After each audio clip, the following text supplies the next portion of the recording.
Yeah, so hello everyone. A very good afternoon to everyone who have come to this session today. So so as this is the very first session I guess for this course, so I'll be introducing myself first. So my name is Mayank Anupam. I am a PhD student and a PMRF scholar at IIT Kanpur. So my field of interest, my research topic is actually in analog IC design.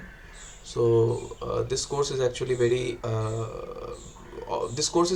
relevant to me, and that is why I hope that I will be able to show you a good time in this course, in this tutorials that we'll be having. Okay, so this is the very first session, by the way. So today we'll be okay, one second. Yeah, so today we'll be warming up for this course, and I think you know that this is a 2 hour session, right? So feel free to interrupt me at any point of time and ask any question that you might have. And today I will be only going through the week one portion. By the way, there are 2 weeks which have been posted, right? Week one and two course contents have already been posted in the course, but today I will be going through only week one. So every week I will be covering 1 week. So this will be week one, and next Sunday, which will be having again this session. So in that next Sunday we'll be having week two and then so on. So there will be total of 12 weeks, right? So I'll be having a total of 12 tutorial sessions for these 12 weeks, and you feel free to ask me any question regarding the week that I'll be covering. Okay, so I hope that is clear to everyone. Hi, Now, brother. Myself, Chiranjeevi. yeah, hi, yes, So, Chiranjeevi. I have read that prerequisite or that signals and system LIC and analog electronics. Okay. So, I was quite good at that in my third sem. Uh huh. So, I choose this course yesterday only. So, I didn't go through any videos. Uh huh. Will this tutorial be helpful for me to attend that assessment, right? I actually didn't get your question very properly, so could you please Like, speak up again? I didn't go through any videos. Okay. Assessment on answers should be submitted within eighth, right? Okay. Yeah. Right. Yeah. Will this be helpful, right? Uh, I guess week two content and week one content. So assessment wise, you will not have any problem. Okay, so week two Okay. assessment I have seen the assignment, and you will be able to solve those assignments Yeah. based on the discussion which we will be having today. Okay, so content, but the theoretical part of week two that I will not be covering today. I'm Okay. sorry for Okay. that. I'll be covering that in the next week. Okay, so hold on for that.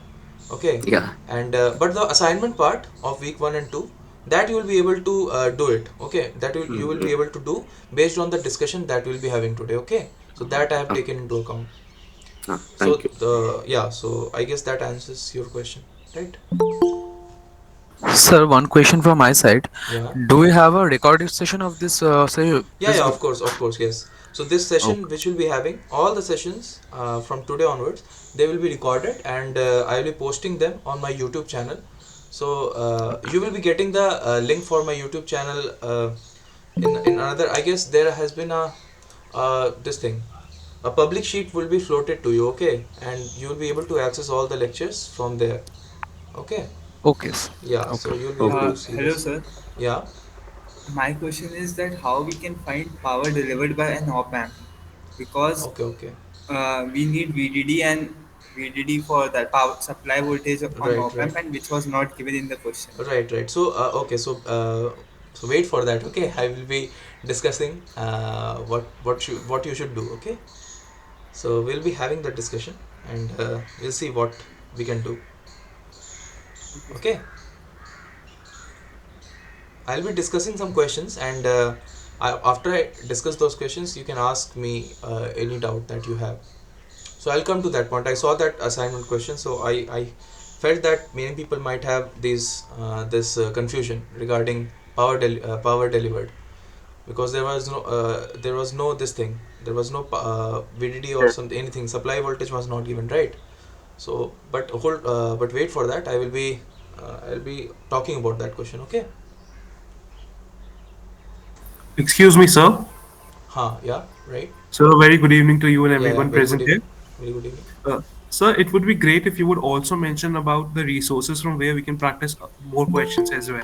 Yeah. I tried So to, yes, sir. okay. I tried to go through the book of Razavi and I couldn't find any questions relevant to it much. Okay. Okay. So, Yes. see, there are different topics in this particular course, right? So you'll be having a lot of different topics in this course. So I cannot suggest a single book for that. So definitely Razavi's book on analog IC integrated circuit design is one. Okay, so that is one very nice book to have, and you can practice some topics from there. But the topic that is covered in week one, so that you will not find as it is given anywhere. But for the assignment problems that you have seen for this week, the assignment problems are actually based on op amps, right?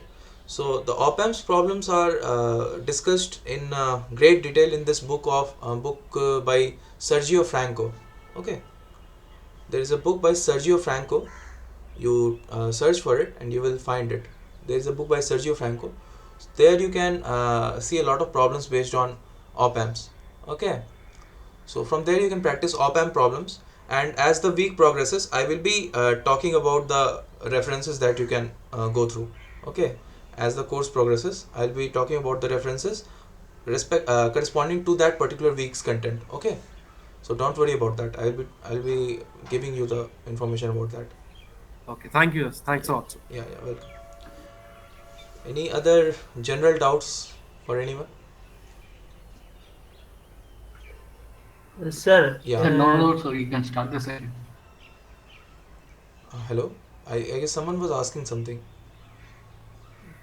yes, sir. I am saying that you said that you will talk about big one, not about big two. But and the problem is that we have to submit like that. We have to submit our big assignment on 15, but 8. But you will talk about that topic in next week. Then how can we?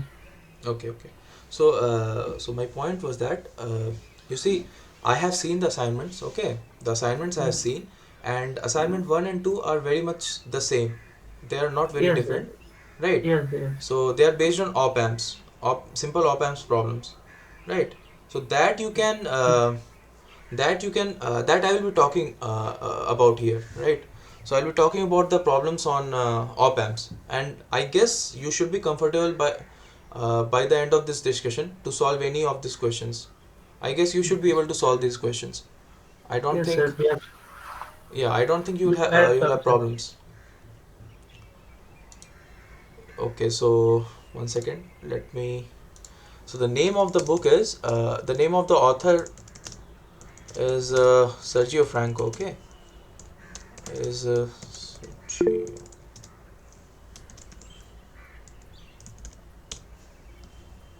Yeah, right, right. This is the book. Yes, design with operational amplifiers and analog integrated circuits. Right. That this link is correct.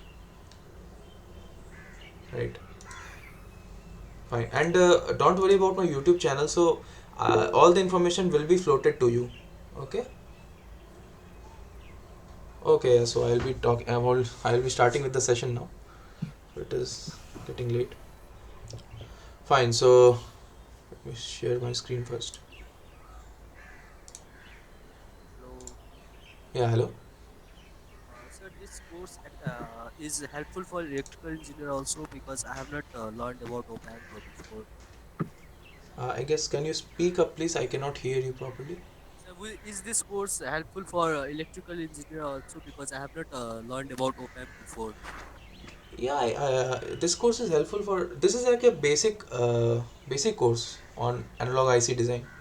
Okay, so by electrical engineering, are you saying that is it helpful for power engineering? No, Are you I'm saying? saying as a whole course because I have not learned about op amp before. This will be actually my first course on op amp. Okay, okay.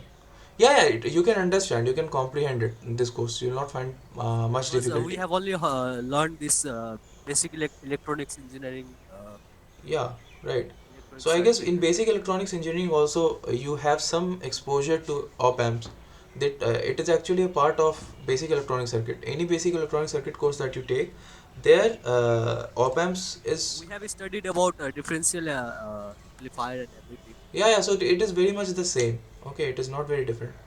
You will not find difficulty in following this. Okay, if you have any difficulty, you can ask me, you can interrupt me, and you can ask me at any point of time. Okay. Okay, so I'll be starting the content with the content now.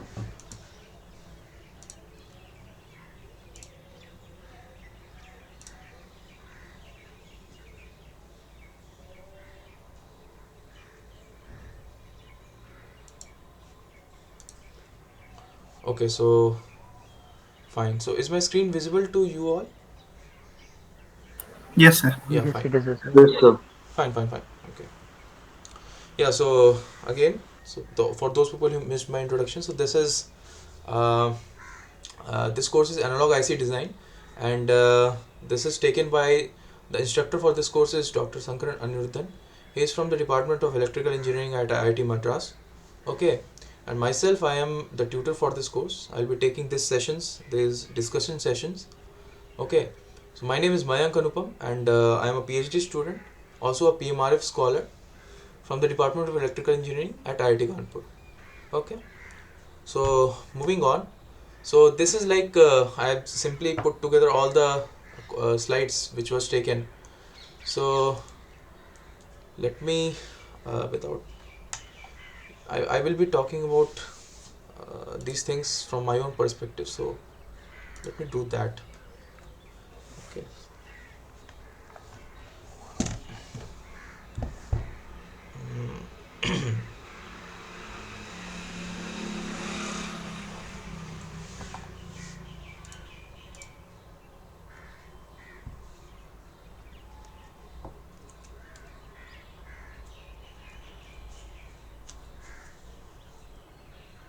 Yeah.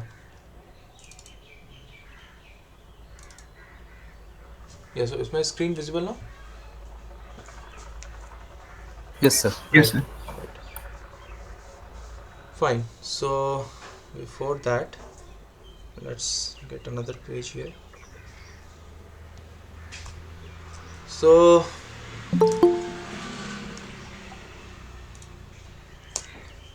what did we learn about in this week, in the first week? So in the first week you learned about the basics of negative feedback, right? You learned about what? You learned about negative Sir, please feedback. zoom it. It is not visible, sir. What is the screen not visible? The No, sir. screen It is is visible. too small Screen is to too watch. small, sir. I am not able to follow you. What is the problem? The The screen is We screen, visible, can but zoom it the is in small size. screen. We can zoom the screen.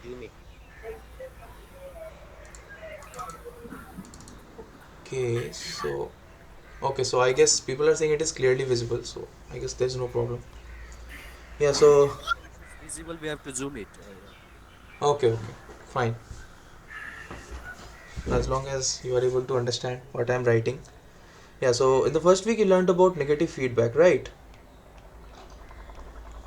You learned about negative feedback. So the concept of negative feedback, people find it. You may find it new for some people. So there is a very famous question that this is like a very popular question which I have seen a lot of student asking me. So why is this called negative feedback? So let me first talk about that. So why is this called negative feedback? What is meant by negative feedback, and what is meant why is it called so? Why the name negative? Right. So let me talk about this famous example of which you might have also seen in which sir has also talked about. Yeah. So sir talked about a simple, a very practical situation, right? Our control of a bike's speed, right? So sir talked about this control of uh, bike's speed, right? So what do you do for if you want to control a bike speed? So let's say you want to go at 40 kmph. Okay. So let's say your target speed is 40 kmph. Okay, so what do you do to make sure that you are going with that speed? So let's say you have your at the point of time your speed is 39 kmph. Okay, so what is but your target is 40 kmph. So definitely you are going slower than what you want to go, right? So based on that observation, okay. Yeah, so the moment you see that you are going at 39 kmph, you see you observe that you are going slower than what you are expected to go, right? What you want to go, the target speed is 40, but you are going at 39 kmph. So definitely you have to accelerate, right? You have to accelerate, and then the moment you accelerate and go reach your 40 kmph speed, desired speed, you stop accelerating, right?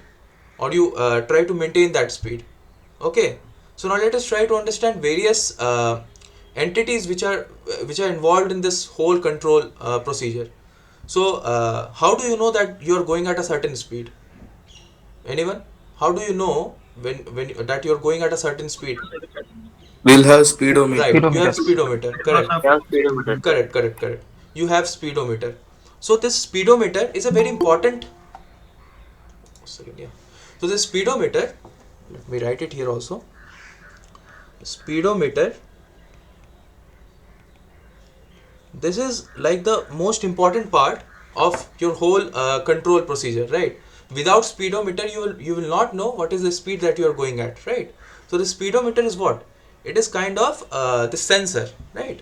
It is a sensor which senses the whole speed, the total speed of your bike, and it tells you what is the speed, right? So it is a sensor which observes the output that you are trying to control. It senses and observes the output that you are trying to control, and then it shows it to you, right? So this 40 kmph thing, it is or any speed that you are driving at is actually seen at the speedometer, and that is the input that you are getting from the sensor, right? So speedometer is what? It is a sensor. Okay, now after that information is given to you from the sensor, what do? After that you see that, okay, let's say it is 39 kmph, but you want to go at 40 kmph, right? So 40 kmph is the desired speed. This 40 kmph is the desired speed, and let's say you are going at uh, you are going at 39 kmph, right? So definitely there is this error, right? Your desired speed is 40, but your current speed is 39, right? Desired speed is 40, but current speed is 39. So definitely there is an error here, right? And now who decides who decides that this is an error? Or let's say if you are if this information was not processed by you, but let's say a robot was driving this bike, right? So robot how does what does robot do when it senses that information of that it is driving at 39 kmph? That robot, what It does will it try do? to increase. Yeah, the first thing that it will do is that it will process that information 39 kmph thing, and it will try to compare it with the desired speed, right? First that comparison has to happen, right? There has to be this comparison. Otherwise it will not know that whether it is overshooting or undershooting, or what it is. It will not know whether it is going at the desired speed or not, until and unless it compares it first, right? So first thing that it has to do is that it has to compare the speed, that current speed, with the desired speed, right? So there has to be this comparison, right? So this is one, this is another. There has to be comparison of the current output with the desired output, right? Right, let's say this is some block, let's say this is some comparator, and it gets what information? It gets this output desired output value, and another terminal for it is the what? Current output value. Okay, So both of these information is processed by this comparator, and based on that information, this comparator says whether the what direction the controller should move. Okay, so in this case, what is the comparator's job here? The moment is it gets this 40 kmph speed and this 39 kmph speed. Then at that moment, what does the comparator do? Comparator will say, okay, this 39 kmph speed is actually less than what we are supposed to go, right? So that information is processed by this comparator, and it will say we need to, okay, and based on that it will say that we have to move faster, right? It will output some signal or some information that will say that we have to move faster. So fortunately for the case that we are talking about, that is bike driving case by us, that information is all processed in our brain, right? Our brain is the one that is doing this comparison inherently, and based on that information our brain is telling our hands to move the accelerator, right? To accelerate, our brain is telling our hands to accelerate, right? And what our hands are doing, our hands are basically moving the accelerator. So you see the whole control flow here. So what do you have? You have this 1 second. Yeah, so what do we have? We have this mm, basically we want to, this is our comparator. Okay, so it has some desired speeds that we want, desired speed, and there is some this part of it, it actually has, let's say this is our output speed, actual speed,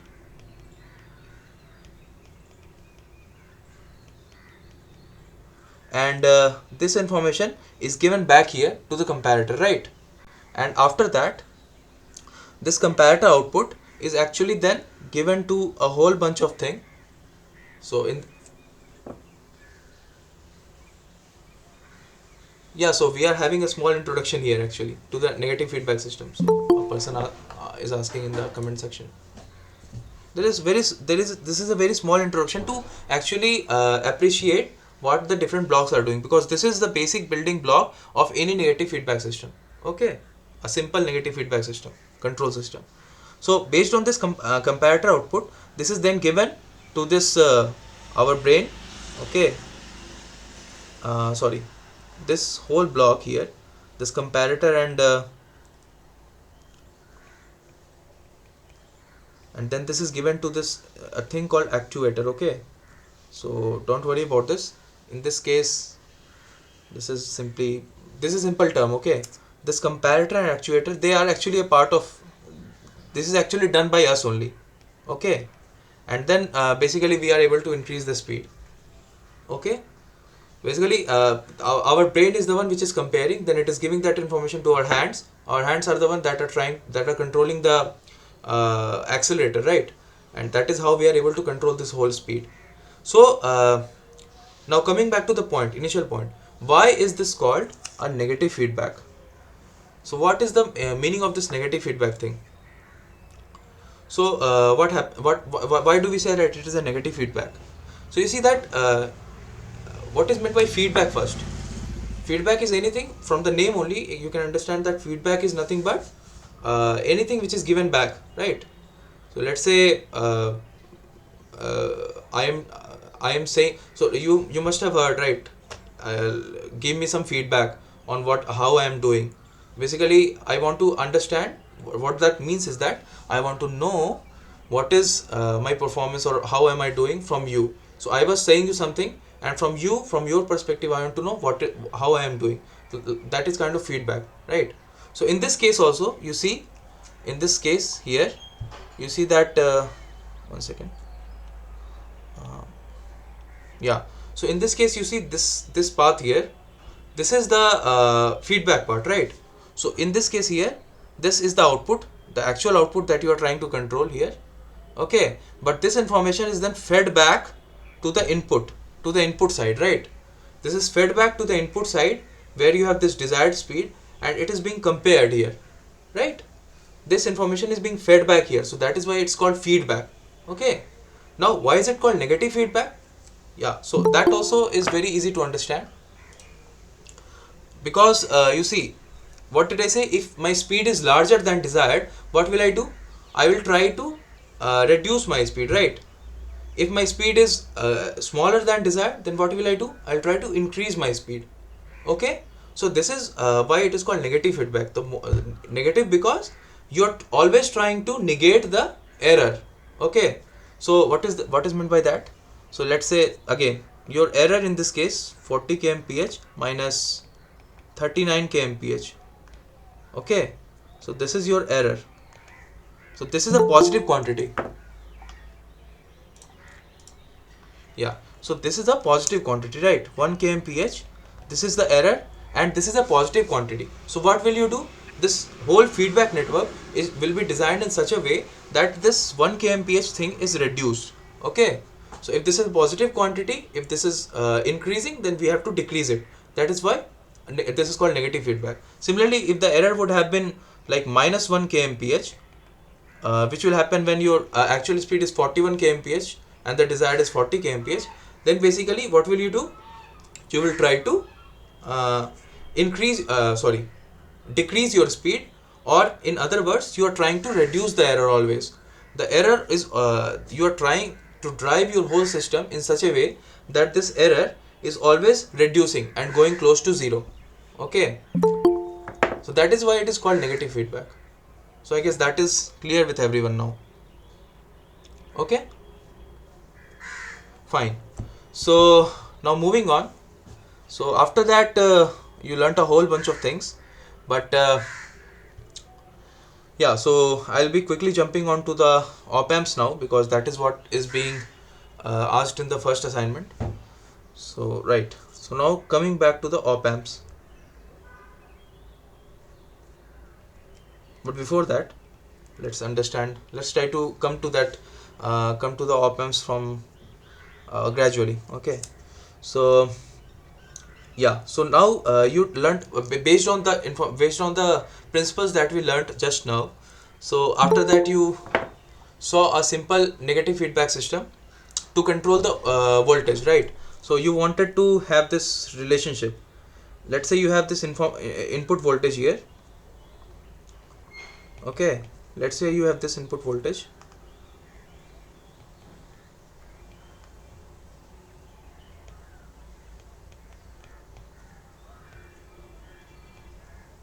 Yeah, so let's say you have this input voltage Vi. Okay, so after that, let's say you want to generate a voltage which is equal to K times Vi from this input voltage Vi. Okay, so and you want to do it using control systems. You want to use it. You want to generate this amplified voltage using a negative feedback circuit, right? So what did you do? So you had this Vi here, and okay, so one request to all of you. So this is cumbersome for me to admit everyone at any point of time. So try to stick to the time, okay? Try to stick to the schedule. Be on time, so it does not become hectic for me to always go and admit everyone one by one. This is like very cumbersome for me. People joining, leaving, and at any point of time, that makes it for me very difficult. Okay. Yeah, fine. So what do you do here to get a voltage K times Vi? You pass it, you have this. Okay, and let's say this is the output voltage. So you pass it through an attenuator.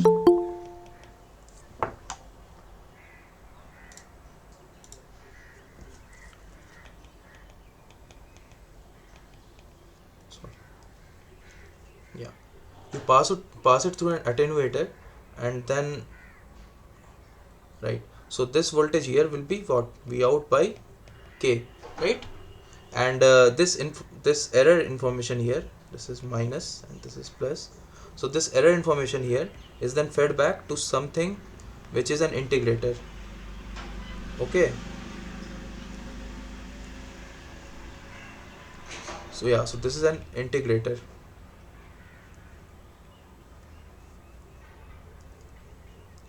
Okay, so this is an integrator, and from this, based on this, you drive this output, right? So this is what was done. Yeah. So this is what was done in order to control, in order to get this voltage V out is equal to K times Vi. Okay. So and after that you learned that this whole block which is taking the error and then integrating it, that is generally performed by a block called operational amplifier.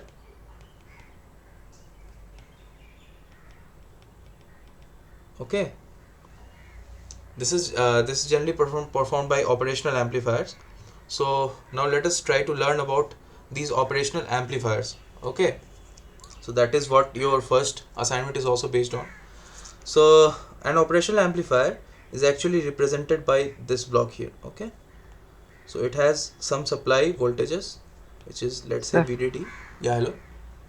sir, I have a doubt in the previous one, sir. Yeah. Sir, so what is the signification of using the integrated that, sir? Is the Okay. any amplifier using only integrator? Why not the any other components? Okay. Okay. So one second. Yeah. So you see, you see this integrator thing. Let's come again back to the speedometer thing. Okay, the bike control system. So what do you do when you see that your bike is actually going at a slower speed, going slower than desired? Let's say your desired speed is 40 kmph, but you are going at 37 kmph. Okay, let's say that that is the condition right now. So what will you do? You will try to accelerate, right? Yes, accelerate, sir. Right. You want to accelerate. So basically, what is acceleration? Acceleration is simply derivative of speed, right? Derivative of speed, Yes, sir. right? So if you go in the other way, speed is the integral of acceleration, right? Yes, sir. So you see here what I'm saying. Let's say this is your desired speed here. This Vi is the desired speed. Okay. And this is your actual speed. Okay. So this error that you will be getting here, that will be some speed, right? Error speed. So if it is if it is 40 kmph, second. Yeah, if it is 40 kmph and if this actual speed is 37 kmph, so what is the error here? This is 3 kmph, right? The error here is 3 kmph and this is a speed. Okay. Now what do? You try to integrate this speed and yeah, you try to integrate this speed, this error slowly, right? You want to integrate this error gradually because you see I am not able to actually understand your doubt. Why this integrator? So your doubt is actually like why don't we use a proportional quantity here? Are you saying that? Yes, sir. Yes, I like that one, sir. Yeah, so if you use a proportionality constant here, let's say this is not an integrator but some proportionality k. Okay, so if that is the case here, now try to understand what will happen. In that case, this quantity is also a speed. Okay, this is your output speed, which is actually 37 kmph. So what will happen? If you want to reduce this error to 0, okay, if your desired speed and actual speed have to become equal, this error will become 0, isn't it? Yes, sir. Now if this error is 0, then 0 times anything which will that will again be simply 0, isn't it? Yes, sir. Yes, sir. So a proportional controller will simply not able to will be not able to make the error to 0. Okay, so with the proportional controller you will always have some error because a 0 error cannot give rise to a finite value of speed, right? So if there is a 0 error here, then speed here has to be 0, output speed, isn't it? Yes, sir. Yes, Otherwise sir. you will not be able to get it. But with an integrator that is not the case. An integrator actually slowly builds up, right? It slowly builds up the speed. It slowly builds up the speed to an extent that even what is an integration? Integration is simply the area under a curve, right? So let's say you have this speed curve, you have this error curve. Okay, let's say you have this error curve like this. Now what is integration of this error? This is simply the area under this curve, isn't it? So even after some time, if your error actually goes to 0, your overall area under this curve, which that will not be 0, right? So even with 0 error here, you will be able to build some finite speed here if you have an integrator. So is that point clear to you? Yes, sir. Understood, sir. Thank you, Yeah, sir. yeah. Cool.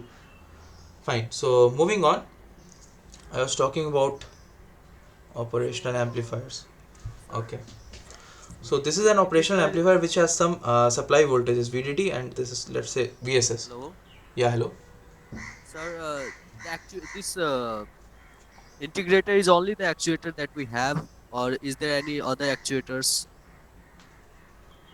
So in integrator is the actually a controller in here. the circuit in control circuits?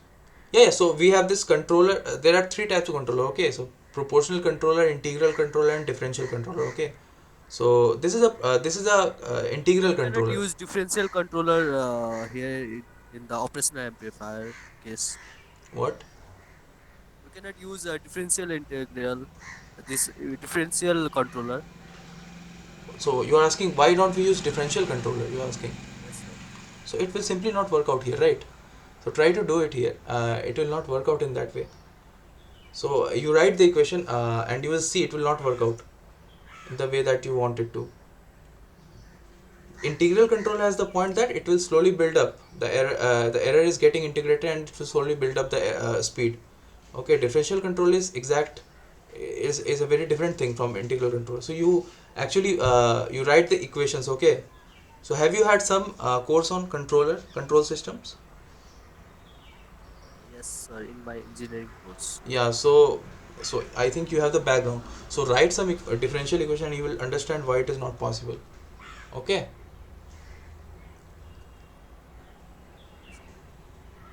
Fine. So moving on. Mm, yeah. So this is an operational amplifier where we have this supply voltage is VDD and VSS. Okay. And there are two inputs here. Okay. So this is, let's say, plus terminal. This is minus terminal. This is called VP or V positive. This is VN or V negative. And this here is the output, V out. Okay. So inside an op amp, we have different non-idealities. So that have not been discussed so far, but let me also discuss them here. So inside an op amp, but first let us talk about an ideal op amp, right? So then we will go to non-idealities. So what is an ideal op amp? Op amp is short for operational amplifiers. Okay. So an ideal op amp has infinite input resistance.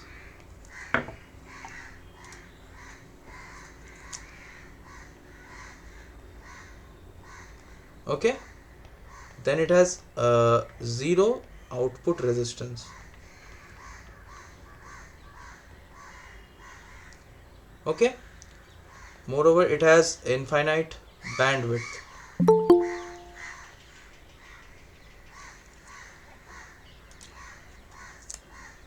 Also, it has infinite uh, gain.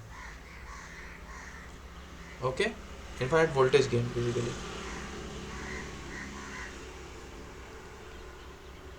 So what do I mean by that? What is the voltage gain, by the way? Voltage gain is basically V naught or V out divided by Vp minus Vn. Okay, so this is the voltage gain. Vp V naught divided by voltage gain is the AV. This is voltage gain. Okay. Now it has infinite input resistance. What does this mean?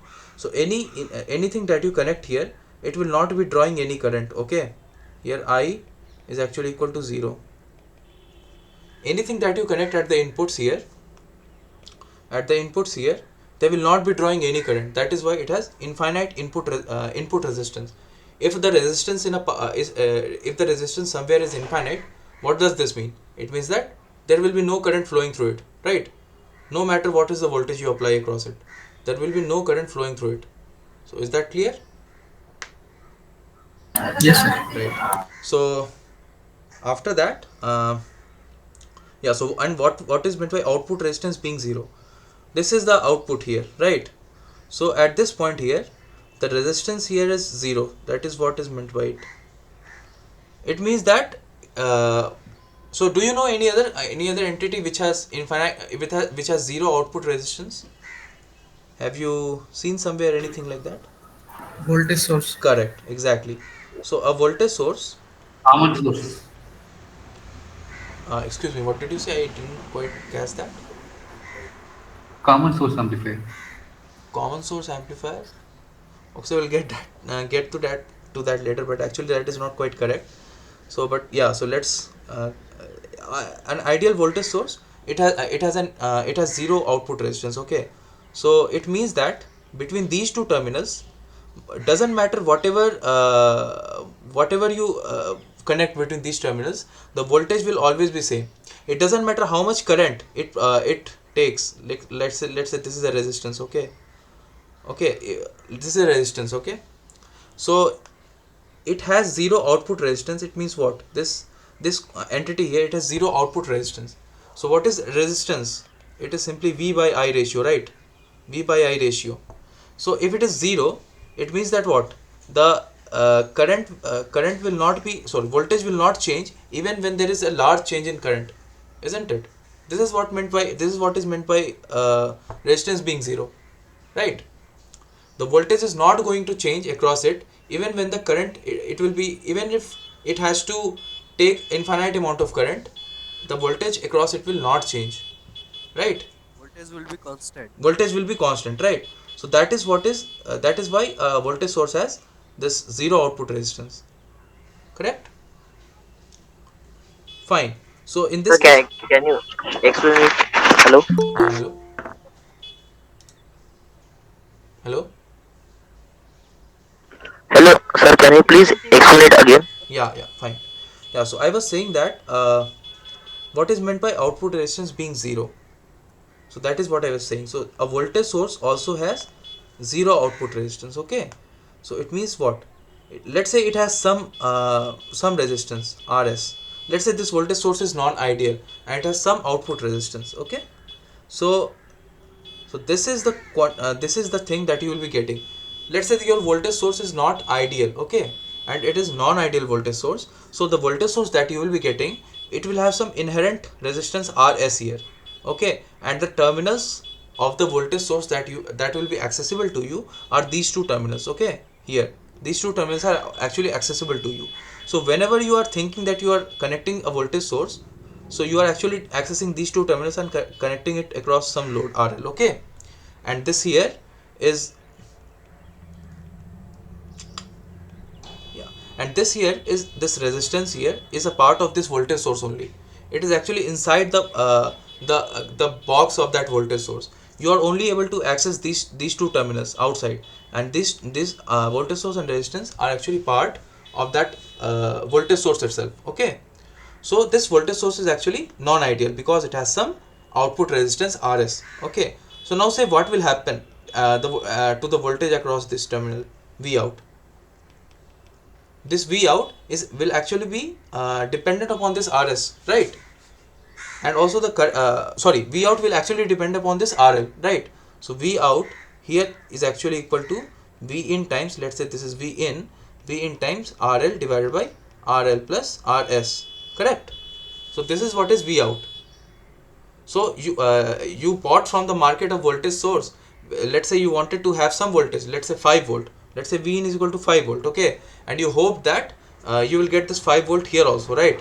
But the moment you connect a load resistance across it, RL, now this 5 volt might get reduced to 4 volts. Okay, this is actually a function of RL. So now are you is this point understood by you?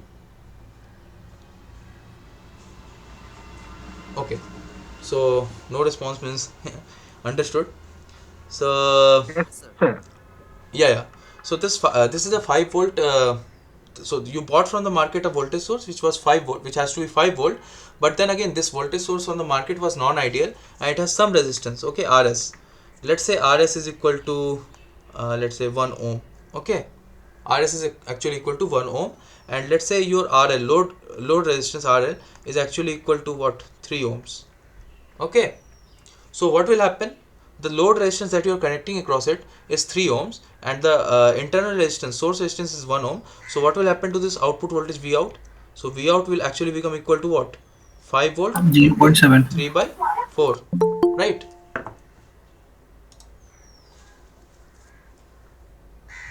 Right?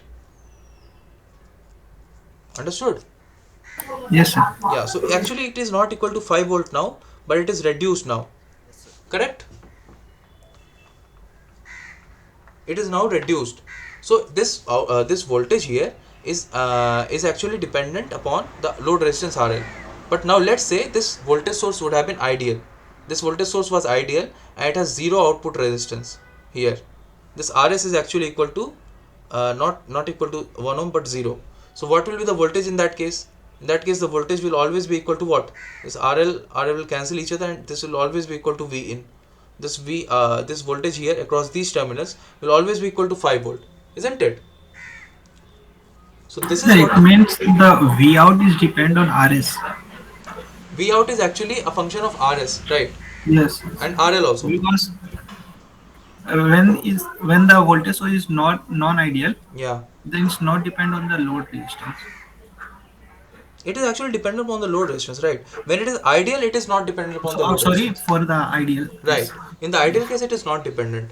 So that yes. is what I'm saying. This op amp has to ensure that the output voltage is equal is some function of this input difference. As I said, Mhm. Yes, sir. so remove this part here, or raise this part here. Yeah. So as I was saying, this op amp's job is to maintain this relation between the input voltage Vp minus Vn here, okay, and the output voltage V naught. Okay. So output voltage V naught is equal to AB times Vp minus Vn. Okay. This output voltage here is not dependent upon what is being connected out from outside here. Okay. It is only dependent upon what is the voltage here. Okay. So that is why this from the looking from outside it looks like a perfect voltage source from here, isn't it? Because the output the voltage here is like fixed by something else, but it is not fixed by the quantity which you are going to connect here. So it is like acting like a voltage source here. So that is what I meant when I said that this is output resistance is 0 here. Okay. Now you also learnt about this bandwidth concept, right? So I guess you understood what was meant by the bandwidth of an amplifier, bandwidth of an operational amplifier. It is actually equal to basically here this infinite bandwidth is actually by infinite bandwidth I mean the 3 dB bandwidth minus 3 dB bandwidth. Okay, so any op amp that you will have in reality will have this kind of response. Okay, so this is AV gain. Okay, gain versus frequency. This gain here AV, this is this AV, right? This gain versus frequency curve will be something of this kind. Okay, so after a while it will start decaying here. After a while here, so it will have this gain AV for a certain for till certain frequencies, and then it will start decaying. Okay, it will start decaying and then it will go down. So by bandwidth what do I mean? The 3 dB bandwidth. So let's say this is dB plot, log plot. Now let's say this is 20 log 10, this is again log of, basically frequency is also in again this logarithmic plot. So what will happen is the moment this goes down by 3 dB, the gain drops by 3 dB. At that point, what is the frequency? That is called the 3 dB bandwidth. Okay, so an ideal op amp, it has infinite 3 dB bandwidth. It means this its gain never drops. Okay, this gain here it never drops. It never drops for any frequency. It is the same for all the frequencies. And what has to be that gain? It has to be infinite. Okay, for an ideal op amp, the gain has to be infinite for all the frequencies. Okay, so that is an ideal op amp. Is that understood? Yes, sir. Fine. Now let's move on. What about time constant? What? What about time constant? Yeah, so time constant. That is what is meant by this 3 dB thing, right? 3 dB bandwidth actually correspond to some poles. some poles, and that poles are actually a result of some time constant in the circuit, some capacitor, some resistor. So that is what I'm saying. An ideal op amp is does not suffer from all those problems. It has infinite bandwidth. Its time constant is actually equal to 0. Okay, it has no time constant. It can respond extremely fast. It does not need any time to respond to any kind of disturbance. Okay, so it has zero time constant. Fine. Sir, Yeah, sir, why do it called 3 dB at that point? because that is what I said, right? So the moment you gain here, this gain here, gain of Yes, this sir. op amp, this quantity here, which is V 0 by Vp minus Vn, it drops by 3 dB. Okay, the Yes, DC sir. gain, the gain here is, there will be some gain at zero frequency, right? And that gain, when it drops to 3 dB of its initial value, okay, at the frequency at that point will be some f3 dB, and that is called the 3 dB bandwidth. So basically this is called the 3 dB bandwidth. Okay, Okay, okay. fine. So moving on, naturally these are all this everything is actually not satisfied in a real op amp, right? These things are not satisfied in real op amps, and so definitely there will be some non-idealities, right? So what happens in a non-ideal op amp is that, so now let us understand non-ideal or real op amps.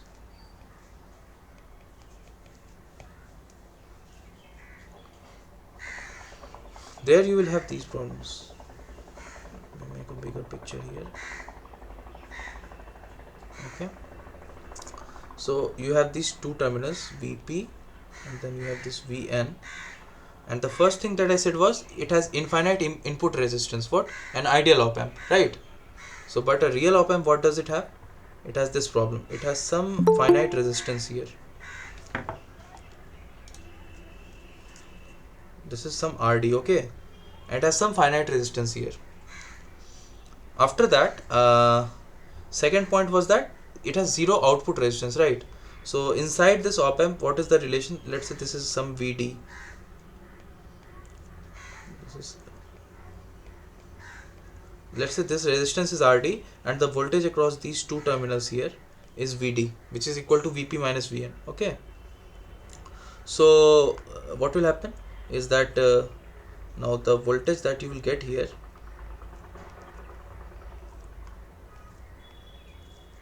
will be some AV times Vd, and then you have this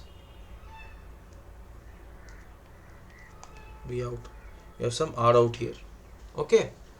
So the zero output resistance thing is not satisfied here. Okay, because it has some output resistance here, R naught. It does not have zero output resistance, but it has some output resistance R naught. Moreover, then again now your infinite bandwidth, this is actually not shown here, but it does not have infinite bandwidth also. But the way that it is shown here, this op amp, it will have actually infinite bandwidth. Okay, the way that it is shown here, but it does not have actually infinite bandwidth because there are some time constants here and there inside the op amps also. But let's forget about this for time being. Let's concentrate on this last point, infinite voltage gain. Yeah, so again now you see that it does not have infinite voltage gain. This AV here is not infinite, it is some finite value. Okay, so that is why you have this non-ideal op amps. In them you have some problems. Okay, so now you will now did you understand this model here? It will have some input resistance Rd, it will have a finite gain which is equal to AV, and it will have some output resistance R naught. Okay, so these are some of the non-idealities of an op amp. A real op amp also does not have infinite bandwidth, but the way that it is shown here, it looks like it has an infinite bandwidth here also. But actually it does not have an infinite bandwidth. Fine. So with that background, now let us try to solve some problems. Okay.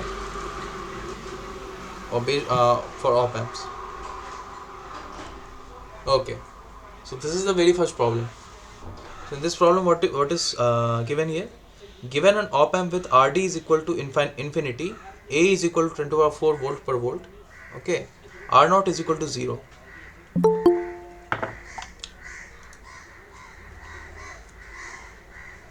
So let's solve this. Okay, so here you have this op amp.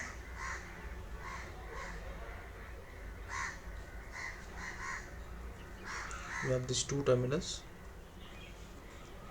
Vp and Vn. Okay, you have this resistance RD here. You have this voltage here which is equal to Vd. Then you have this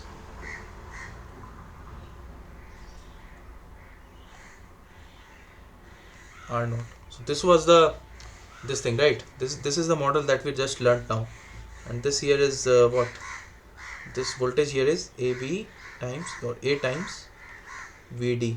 This voltage between these two terminals. This is a voltage controlled voltage source. Okay, so I didn't talk about or didn't mention it, but yeah.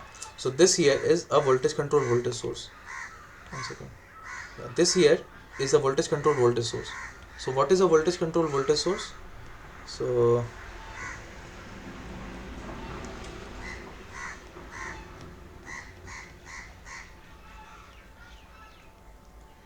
a voltage controlled voltage source is simply given by, let's say this is V in and this is A times V in. So this is a simple voltage controlled voltage source. The voltage between these two terminals, these two terminals here, is actually controlled by the voltage here, right? That is why it is called a voltage controlled voltage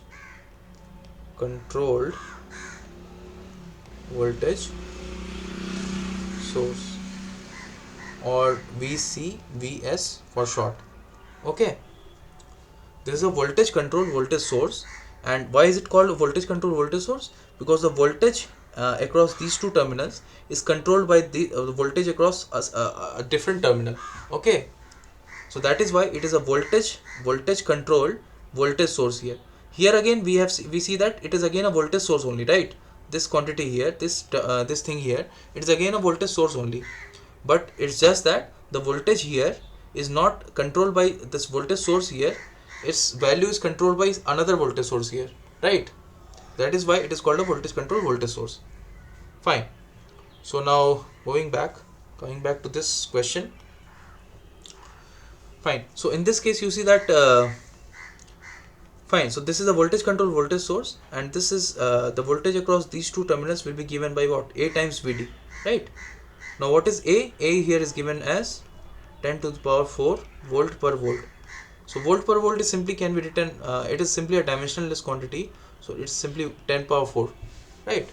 So A is 10 to the power 4, and Vd is what? Vd is this one, the voltage between these two terminals is simply equal to Vp minus Vn. Okay. Moreover, Rd in this case, this non-ideal resistor here, Rd, is actually equal to infinite, so we do not need to worry about it. Also, this Ro here, which in ideal case has to be 0, is actually 0 in this case also, right? It is given here, Ro is equal to 0 and Rd is equal to infinity. So we do not need to worry about these two non-idealities. So simplifying our op amp, we get this. We only have one non-ideality to worry about. This is like this, Vp and Vn, and this is the voltage Vd, and here we have a voltage source. Okay, and we have this output V out here, and this here is A times Vd. Fine. The only non-ideality that we have here is that A is not equal to infinity, so this is a non-ideality. Fine. So now let us try to see what is the question. So it is saying that find A in the first part, what is V naught if Vp is equal to 750. So the question part A is that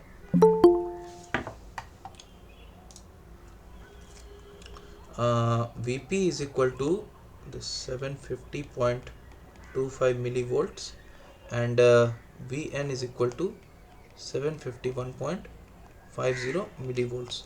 Okay, So you see that in this case Vp is given and Vn is given. So what is V naught? Someone try. Someone will help me please in this part. What should be V naught if Vp and Vn are given here? minus 12.5 So how did you come up with that? VP VP minus VN. minus VN, sir. Vp minus Vn and then Into Into A. into A. Correct. And what is that equal to? minus 12.5. 1.25. Minus 1.25 1.25 into 10 to the 4. into 10 to minus the power 4 12.5. into the power 4 Minus millivolts. 12.5. Right.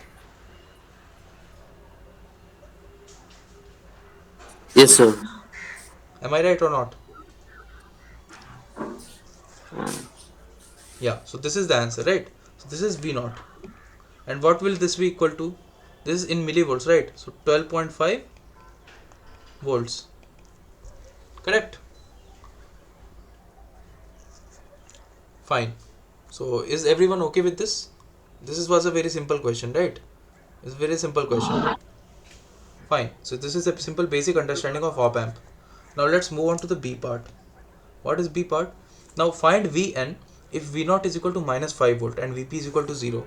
So the next part what they are saying is that Vp is equal to 0 and V naught is given as minus 5 volt. Okay. And you are told to find what is Vn. So what will you do? What should I do? Anyone? We will Point use the first. same equation. Then after that we will find the Vn. Correct. So again the same thing. Vp minus Vn into A is equal to what? It has to be equal to minus 5 volts, right? And Vp is given as 0 and Vn is not known, into A is 10 to the power 4, right? Should be equal to minus 5, correct? So from here we can simply cancel this minus minus. So Vn is equal to what? 5 divided by 10 to the power 4, or equal to 0.5 millivolts, correct? Yes, sir. Fine. So this is also easy, piece of cake. Fine. Let's move on to the third part. So find Vp if Vn is equal to V naught is equal to 5 volt. Okay. So now let's understand that also. Let's try to do. We do not know what is Vp. We are given that. Sir, sir, Yeah. sir, when virtual short is considered, sir? No, I will come. I will come to that. Okay. Now let's stick to this first. Let's try to solve the simple problem first. Okay. Okay. So here it is given that Vn is equal to V naught. Vn is equal to V naught is equal to 5 volts. Okay. You see here in this part actually here Vn is equal to V naught and Vp is equal to Vp is not known. Okay. And Vn is equal to V naught is given. So again we will use the same thing. So Vp minus Vn into A should be equal to V naught. Fine. And what are the different quantities? Vp we do not know, Vn we know it is equal to 5 volt, then A is actually 10 to the power 4, V naught is equal to 5 volts. Okay. So do the same thing. Vp is equal to 5.5 into 10 to the power minus 3. Okay. And so plus 5 volts, right? So Vp will be equal to 5 plus 0.5. This is actually volts. Okay. Plus 0.5 millivolts. So it will be very less. This is a Vp. Understood? Yes, sir. So this will actually be equal to 5.0005. Right? Right. 0005. Fine. Cool. So this is the voltage. Yeah. Now what is the last part? So the similar part. So okay, last part is also similar to all the other, and it is easy, right? So in this question, did you have any doubt? Anyone? This was a simple basic understanding of op amps. No one had any doubt, right? Yes, sir. Fine. Let's No, sir. move on to the next problem then. Okay. So looks like I've already solved this one. So let us erase this.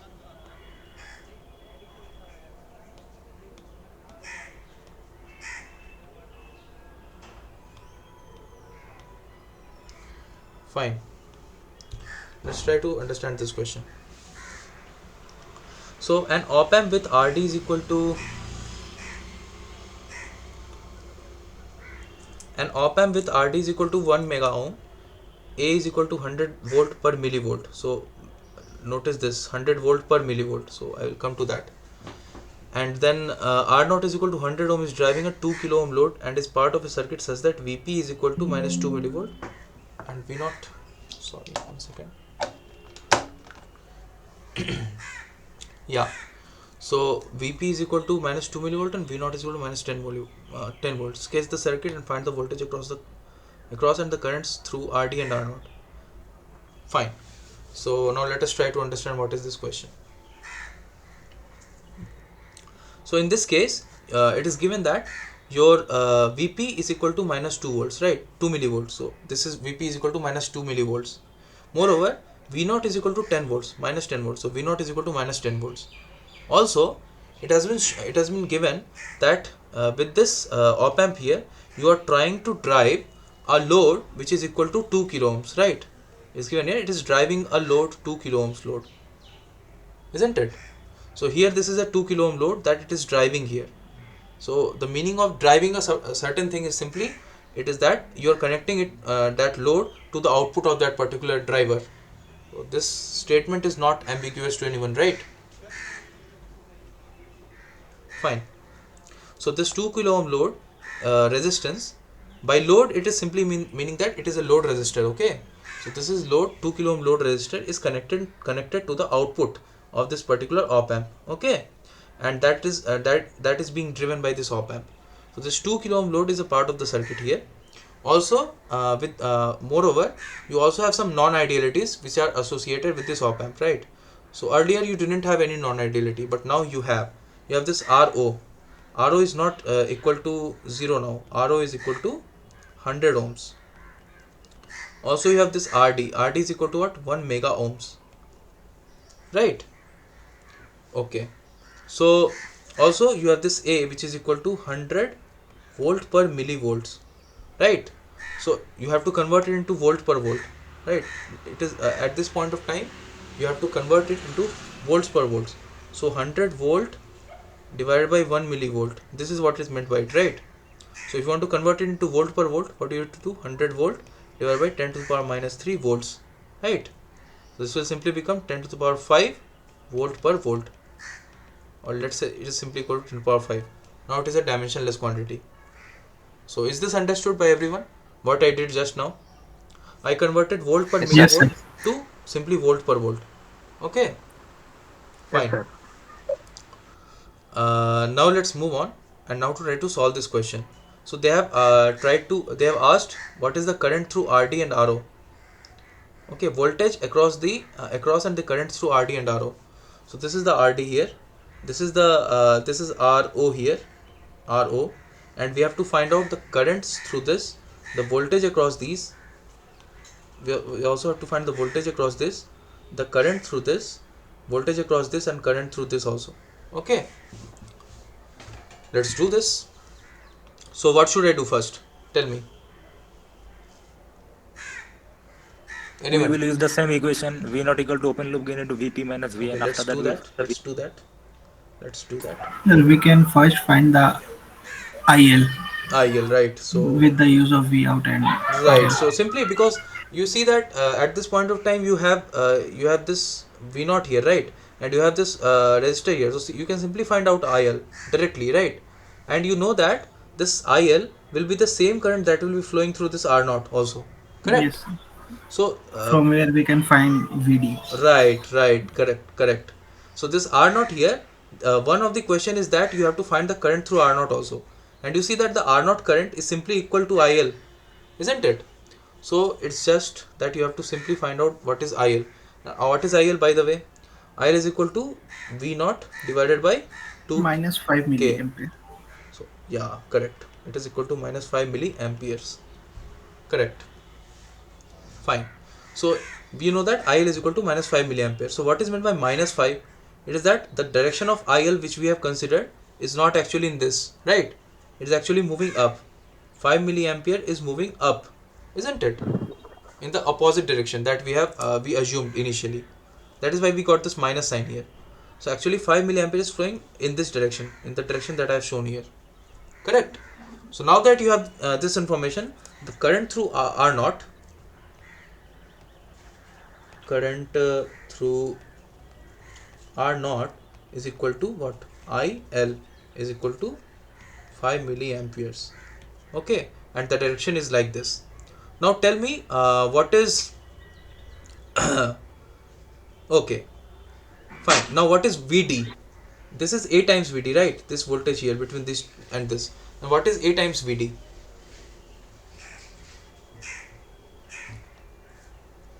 You understand what I'm saying? Yes, sir. Yeah, so what is A Minus times VD? 10.5 volts. What is this? Minus 10.5 volts. Minus 10.5. 5 volts. So how did you get that? With the use of IL. KVL. We use basically KVL, right? Yes, yes, In KVL. this Yes. whole in this loop here. In this loop here we used KVL, correct? So what is it? So basically you have this current here, right? So this voltage here is minus 10 volt and this current is going to flow through this here, correct? So AVD KVL if you apply here, Then we basically just use Ohm's law because V out minus A VD. correct, that is also, yeah. Yes. The Ohm's law KVL is all the same thing, right? You're just saying it differently. It is all the same. Yeah, so let's go with that. We use Ohm's law, and the voltage here is A times VD. Okay, so A times VD minus minus 10 volts is what? Is the current flowing which is in this direction, right? Divided by R naught should be the current in this direction, which is equal to minus 5 milliamperes, right? Yes, sir. Fine. So from this you will get A times VD is equal to what? R naught was given, right? 100 ohms. So 5 into 10 to the power minus 3 into 100 and minus 10. Correct? This is minus. So A times VD is equal to minus 10 point what? 10.5. 5 volts. Right? Minus 10.5 volts. Fine. Now you have got A times VD and you also know what is A, right? You already saw what is A here. 10 to the power 5. Fine. So A is equal to 10 to the power 5. So from here you can simply calculate VD is equal to what? Minus 10.5 volts divided by 10 to the power 5. Right? This much of voltage. And what will that be? Minus 10.5. Let's convert it into millivolts. Okay. So it will be equal to minus 10.5 into 10 to the power minus 2 into 10 to the power minus 3 volts. And what is it? What is it? Is it 0.0 minus 0.105 105 millivolts? Okay. So by the way, I'm you must have noticed that I'm converting things into millivolts. Like I'm converting things. This was like minus 10.5 into 10 to the power minus 5, but I then converted it back to millivolts. Why did I do that? It's because it is a general habit. Like people in analog IC community, IC design community, people talk about voltages in millivolts. Okay, millivolts and in millivolts or volts. You do not say any number in like 10 power 5 volts or like that. You always talk about some volt or megavolt or gigavolt or millivolts or understand nanovolts or microvolts like that. So you always convert it into something which is familiar. This is general practice. That is why I converted into millivolts. Fine. So that is something else. Yeah. So now we got VD. Now what should I do? Now we have got this VD quantity here. Okay. Now what should I do? Now I have to find out what is the current through this resistance RD, right? So yes, sir. Right. So what is the current through RD? It is equal to this voltage VD divided by RD, isn't it? So it is equal to minus 10.5 into 10 to the power minus 5 divided by RD is equal to what? 1 mega ohms, right? And what is mega? It is equal to 10 to the power 6, correct?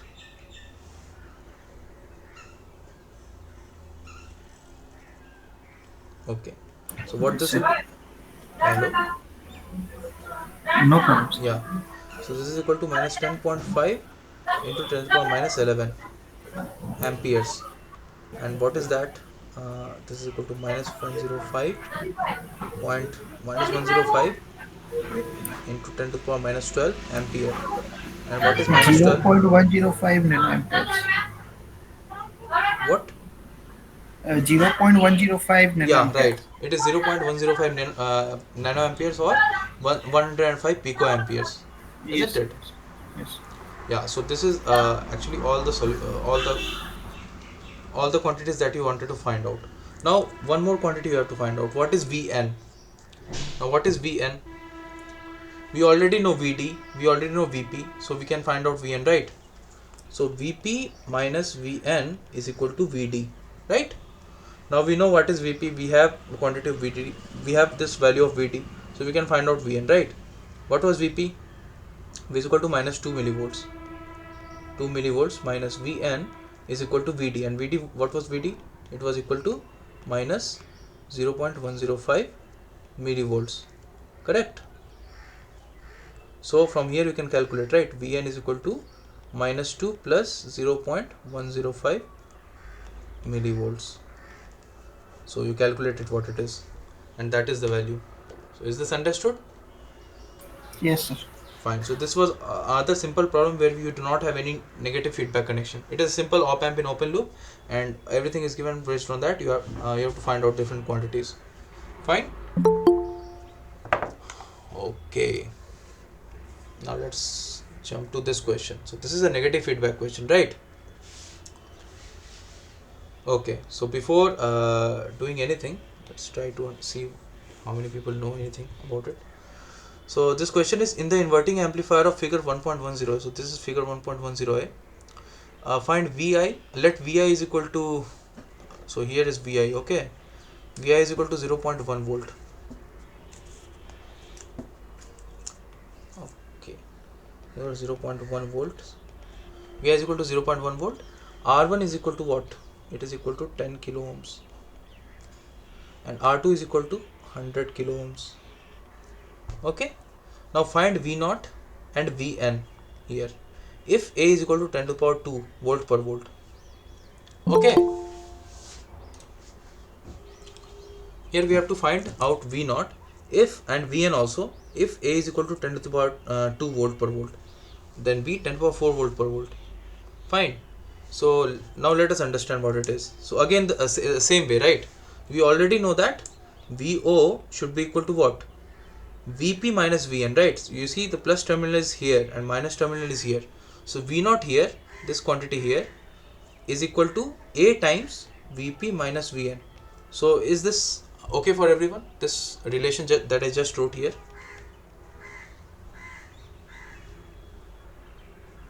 It is Yes, okay, sir. right? Yes, sir. Yeah, right. So this is nothing but the same old relationship that we have established already for any op amp. Okay. This is also an op amp, so this will have this relationship. V0, this output voltage, is equal to some A times, this A is the gain of this op amp, times Vp minus Vn. Vp is this here and Vn is this here. Okay. We do not know anything about any. We have not said anything about negative feedback, but I guess you already know that this is here a negative feedback circuit, right? So but I have not said anything like that. From right now I'm just trying to solve it here in a conventional manner. Also assume that this resistance RD is equal to infinity for this case, okay, so that there is no current which is going to pass through here. So that we have to assume that RD is equal to infinity, okay. Also R0 is equal to 0. We assume these two things here, okay. Fine. Now this is minus, this is plus. We have this relationship first. Now what should I do? I have to find out this voltage V0 and also this voltage Vn. What should I do now?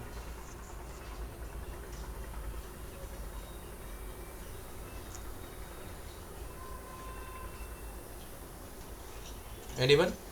What should I do? Sir, if you You set apply RD equal to infinity, Yeah, RD is this one. then the VP Vn equal minus to Vn. Vp. What? Then That's what? Then not. Vn is equal to Vp. Why should Am I VN be right, sir? equal to VP? Because there is no current flowing through RD, it Yeah. means the two terminal of the resistance is same. We should Sir, we No, consider no, can no, apply like, no. the virtual ground concept. No, so no, we should no. consider like the VP is at ground, so the VN is some at VD potential less, and then apply at KCL at the node VN. Correct, right. So that we will do, but first let me tackle that question. Okay. So that person was saying that, let's VP say minus Vn is equal to Vi. VP minus Vn is equal to Vi. No, no, no, no, no. That is not true. Now let us try to understand what that person was saying. So this is that RD is equal to infinity, right? This is RD. This is connected between these two terminals. Okay. Now it is equal to infinity. What is meant by infinity? What is meant by infinity? If the resistance between two terminals is infinity, what is meant by that? No current Current can equal to zero. No current Zero is current. drawn. zero current, right? So it is just like there Open is no circuit. connection between these two, isn't it? There is no connection. Basically, between my hands, between these two fingers here, you see that there is no connection, isn't it? Between these two fingers of mine, there is no Yes, connection. sir. It is just air in between. So I can say that for all practical purposes, there is zero current or infinite resistance between these two fingers, isn't it? Yes, sir. Now there is Yes, no sir, I current flowing understood. through it. There can be no current flowing through it, and that is why the resistance between my these two fingers is infinite. So there is like, it is saying like there is no connection in between these two, right? So doesn't matter how much voltage you apply across this, there will be no current flowing through it, isn't it? Because the resistance is infinite. So that is why this terminal VP and VN and this is VP, and this if the resistance is infinite, is just like saying that these two are open. There is nothing in between. This is VN and this is VP. Okay. So you cannot establish any relationship between these two. Okay, just by just looking at like that, you cannot say anything about any of these two voltages. You cannot say anything about the relationship between these two voltages just by looking at it like that, Okay, because there understood, is sir. no connection. Understood? Yes. Is that clear? Yes, sir. Right. Clear, sir. Correct. So now that is taken care of. Fine. Now let's move on. Yeah, so as one person pointed out, we have to apply KCL at node Vn. Okay, fine. So what are the currents which are entering or leaving node Vn? There are only two currents which I can see, right? There is this current, okay, and then there is this current. Because this current here, it is equal to 0, isn't it? Yes, sir. So we'll try to apply KCL at this point. So what is this current here? What is what is this first current? This, let's say this is I1 and this is I2. So according to KCL,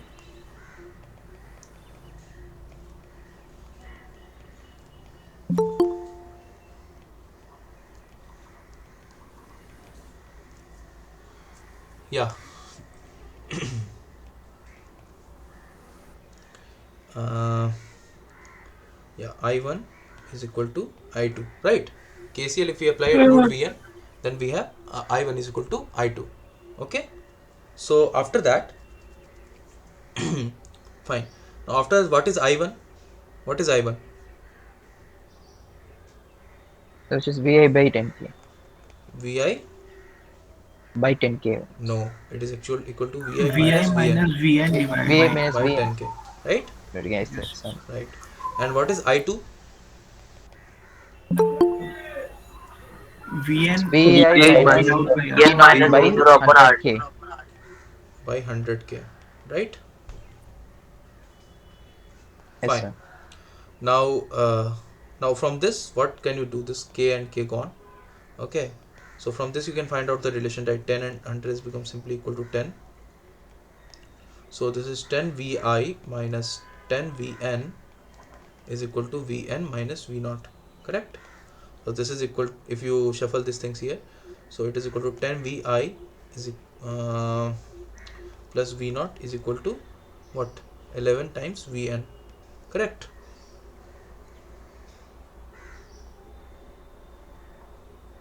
Correct?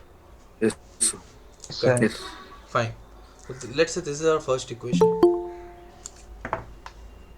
We know the value of Vi, right? We can keep it there. Yeah. So Vi is already known to us. Okay. So 10 times Vi is equal to 0.1 volt.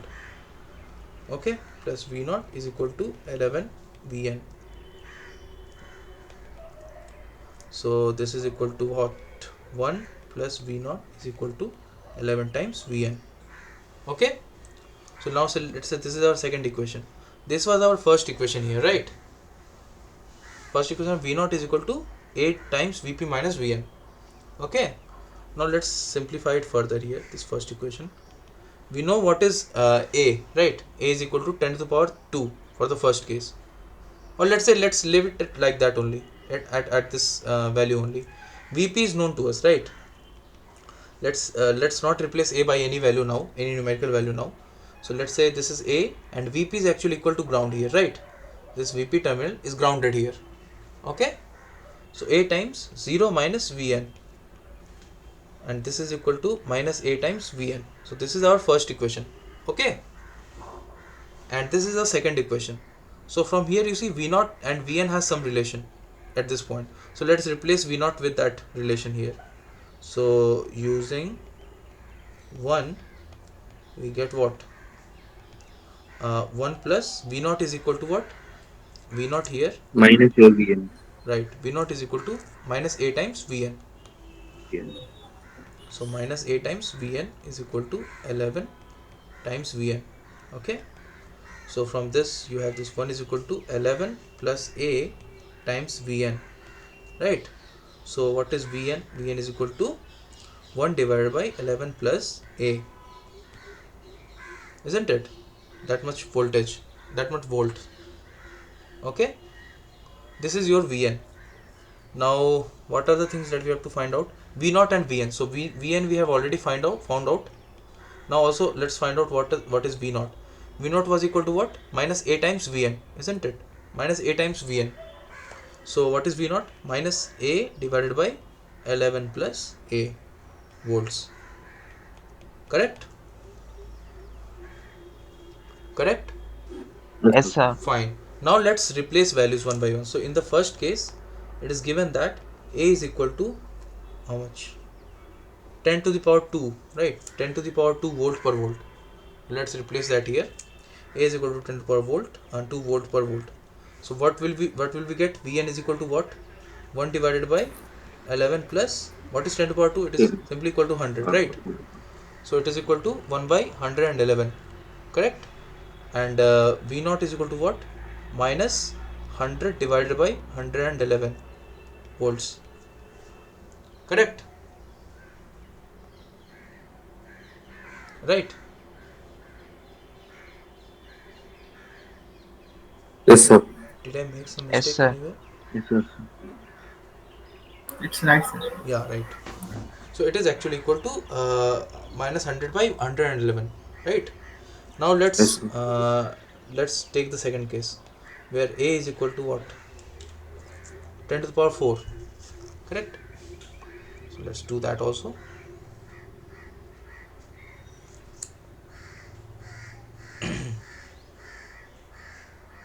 I think I have made some mistake somewhere, I guess. I have made some mistake somewhere. 1 second. Oh no, it is right. Nothing is wrong. Fine. A is equal to 10 to the power 4 volt per volt. Right? So with this, what will we get? Vn is equal to again 1 by 11 plus A, right? 1 by 11 plus 10 to the power 4 is 10,000, right? So it is equal to 1 by 10,000 11, isn't it? This Yes, is sir. Vn, and what Yes, is sir. V0? V0 is equal to 10 to the power 4 divided by 11 plus 10 to the power 4. 11 plus 10 to the power. This is the value. Again, let's come back to the third one. If A is equal to 10 to the power 6 volt per volt, what will happen? Vn will become equal to 1 by 11 plus 10 to the power 6. 26. Okay, and I will not even bother calculating it because it will simply be cumbersome. So V naught is equal to what? 1 by minus 10 to the power 6 divided by 11 plus 10 to the power 6. Right?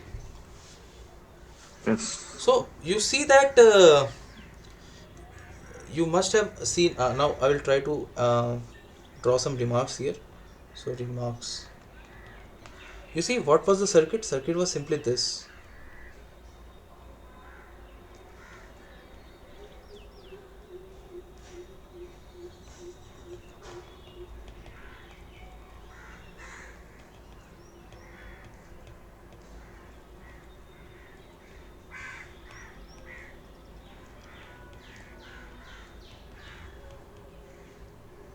This is plus, this is minus. Okay, this is V naught. Okay, so this was the circuit. Now, have you seen the circuit somewhere? I mean, similar kind of thing anywhere? This is a simple negative feedback, isn't it? This is a simple negative feedback here.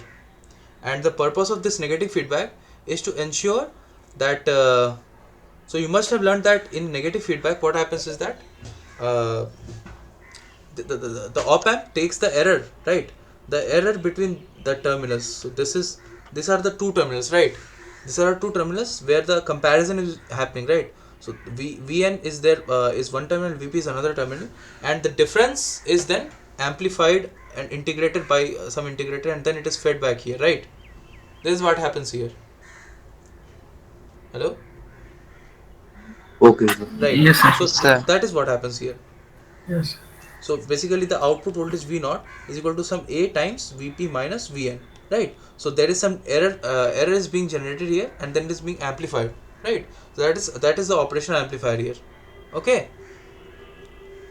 fine. So Sir, yeah, some doubts, sir. yeah, Sir, as you already told that we will use the integrator in the amplifier, I mean correct, negative correct, feedback correct. mechanism. Can you give, uh, tell how that integrator was hidden inside this op-amp, sir? Yeah, so basically How? you have this error here, right? This is so okay. So yeah, So that means whether the integrator is just a conceptual one, sir. integrator is actually hidden inside this. So I already said that there is this plus and then this is minus. Okay, so this is your V, let's say this is your Vp. Okay, let's say this is your Vn. Okay, and then you have this integrator here, which is equal to omega u and dt. There is integration happening here, and then you have this output, right? This is V out. This is how it is.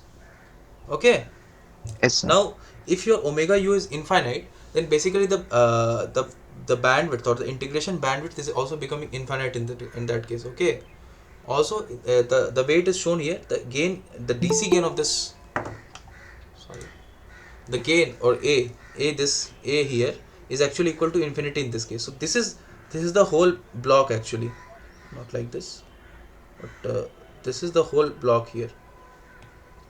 Okay, and this omega u, this integrator stuff is actually hidden inside. Okay, there is actually another buffer also here, and then it is fed here, and this everything is hidden inside this beautiful block, operational amplifier. Okay, so for Okay, now sir. what I'm trying to emphasize here is that forget about these things here, just try to understand this operational amplifier on the block level. Okay, so what I'm saying is that this operational amplifier was what it was. It is actually taking the error Vp minus Vn here and then amplifying it with some amplifier. Okay, actually it is integrating and then doing all the stuff, but let's say it is amplifying. It is a simple proportional amplifier. It is not an integrator. Okay, so actually how op amp is implemented is using an integrator, but here let's say it is not an integrator, but it is a simple proportional controller. The question that someone asked me very earlier on, right? Why it is not a Yes, sir. proportional controller but an integrator? So let's say this is a proportional controller and not an integrator, and the relationship between the output and input is simply a proportional quantity. So you see, this is simple A times Vp minus Vn. it is a simple proportional constant, right? This A is a proportional constant between the input and output, right? So here we have no integration happening. But actually when the op amps are implemented, that you will also see in the coming lectures, it is implemented using some integrators. Okay, fine, Okay, sir. fine. Thank you, So sir. let's say it is a proportion, it is a Sorry to proportion. interrupt, sir. Yeah. Actually, the time isn't clear yet, and it's 20 minutes remaining. That what will be the power delivered by the op amp? Okay, okay. So Like I'll it's like one second. I'm So let really me not finish like this you can line of give thought. a few hint only. It's okay for Yeah, me. yeah. Let me I just finish this want some point. hint. There. This line of thought first. Okay. Let me Thank finish you. this line of discussion first. I will come to that. Don't worry. Okay. This is very important because this will help you in solving the other negative feedback questions. Okay. That is why I'm Okay, discussing bro. this. Okay. So let's say that our voltage, this relationship is simply proportional and not integral. Now you see that this is again a negative feedback only, because you see that error is being generated here. This is amplifier and this is then the voltage output is actually some proportional. This is actually voltage output is proportional to the error of this error at the input, right? And then this voltage is again output voltage again fed back to the input only, isn't it? You see that this is a feedback here, right? This is a feedback Yes, sir. here. Yes. So it is Yes, sir. actually a negative feedback, and the purpose of this negative feedback is if everything is beautiful, then basically what is meant by beautiful is that if the gain here, if this gain here A, it is actually equal to infinite here. If the gain is infinite here, then this negative feedback will actually not allow any error between these two terminals, right? Because if there is some error here in between these two terminals, there is some error here, some finite error E, okay, then this will be amplified using this amplifier by a gain of infinity, right? Do you understand? If the Yes, sir. gain is infinite here between these two terminals here, from here to here, if the gain is infinite and if there is some error VE here, then the voltage output here will become what? Infinite times VE, isn't it? Yes, sir. Now it would have become infinite times VE if there would have been no connection between the input and output. But this infinite times VE here will simply is again fed back to the input here. So moment it tries to go up or down, it will also it will also affect this terminal here, right? This is again negative feedback only. So it will try to negate the error if this VE is positive. Okay, so it's very crowded in here, so let me draw a new picture first quickly. So if this is the case here,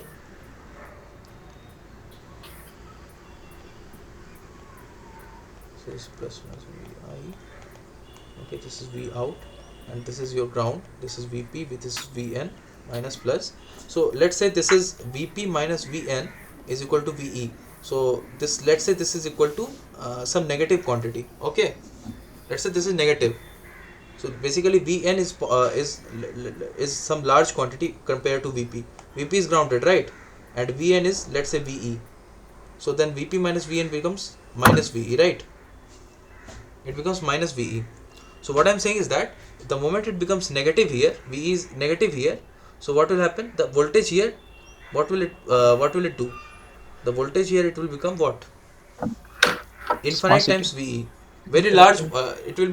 It will try to go extremely low, isn't it? This voltage here will try to go extremely low, because if this voltage here is large, this is VE, then it becomes infinite times VE in the negative direction, isn't it? Yes, Yes, sir. sir. Correct. So the moment it is trying to go down, it will also pull this node uh, down, isn't it? It will not. So basically, the voltage here, output voltage, it will go down, and it will also try to pull this voltage here also down. So what will happen here is that our initial voltage was some positive voltage at Vn. It will try to go down. Okay, such and it will try to go down such that till the point where it becomes equal to this. These two quantities become equal, right? These two quantities have to become equal in steady state, otherwise there will be some infinite voltage here. This voltage here V0 will become infinite if there is some error here.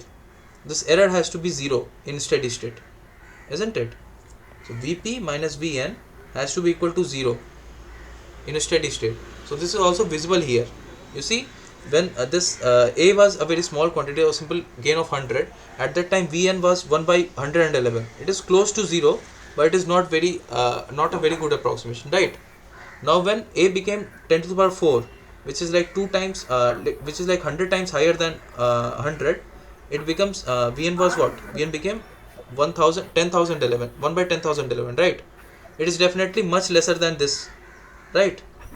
It is a better approximation to 0. And why am I telling that it is 0?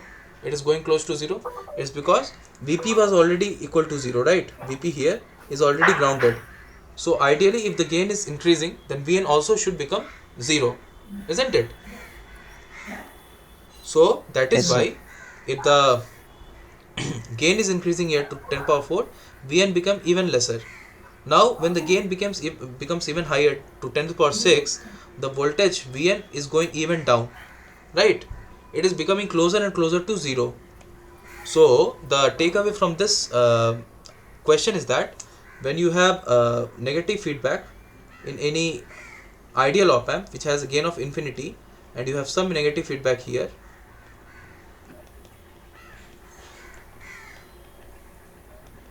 okay, and this is minus, this is plus. So focus that negative feedback means this minus sign here, this will be connected to the output, okay, not this plus will be connected to something else, but this minus has to be connected to output. Then only it can be called as a negative feedback. Okay, so when this negative feedback happens, then only and the gain is infinity, then this node and this node, there will be no difference between these voltages, okay? The voltage difference will be equal to 0. So that we can also say that they are virtually shorted, okay? So basically, if you have no connection between these two voltages, you have no direct connection, but still their voltage are equal, okay? So that is why it is called a virtual short. Understood?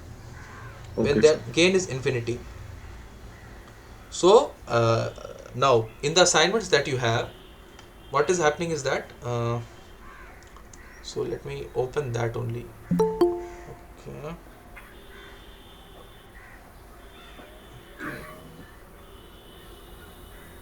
Sir, some of us actually missed the first half of it. Could you share these notes in the chat? Yeah, I will share, actually not in the chat, but I will share these notes. You will get the Okay. notes, okay? So Okay, let thank you, me. sir.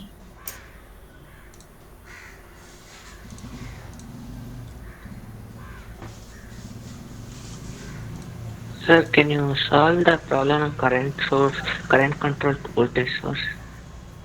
Uh, one second. This is the first assignment, right?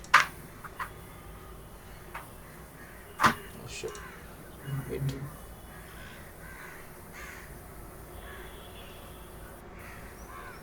Wait for a second.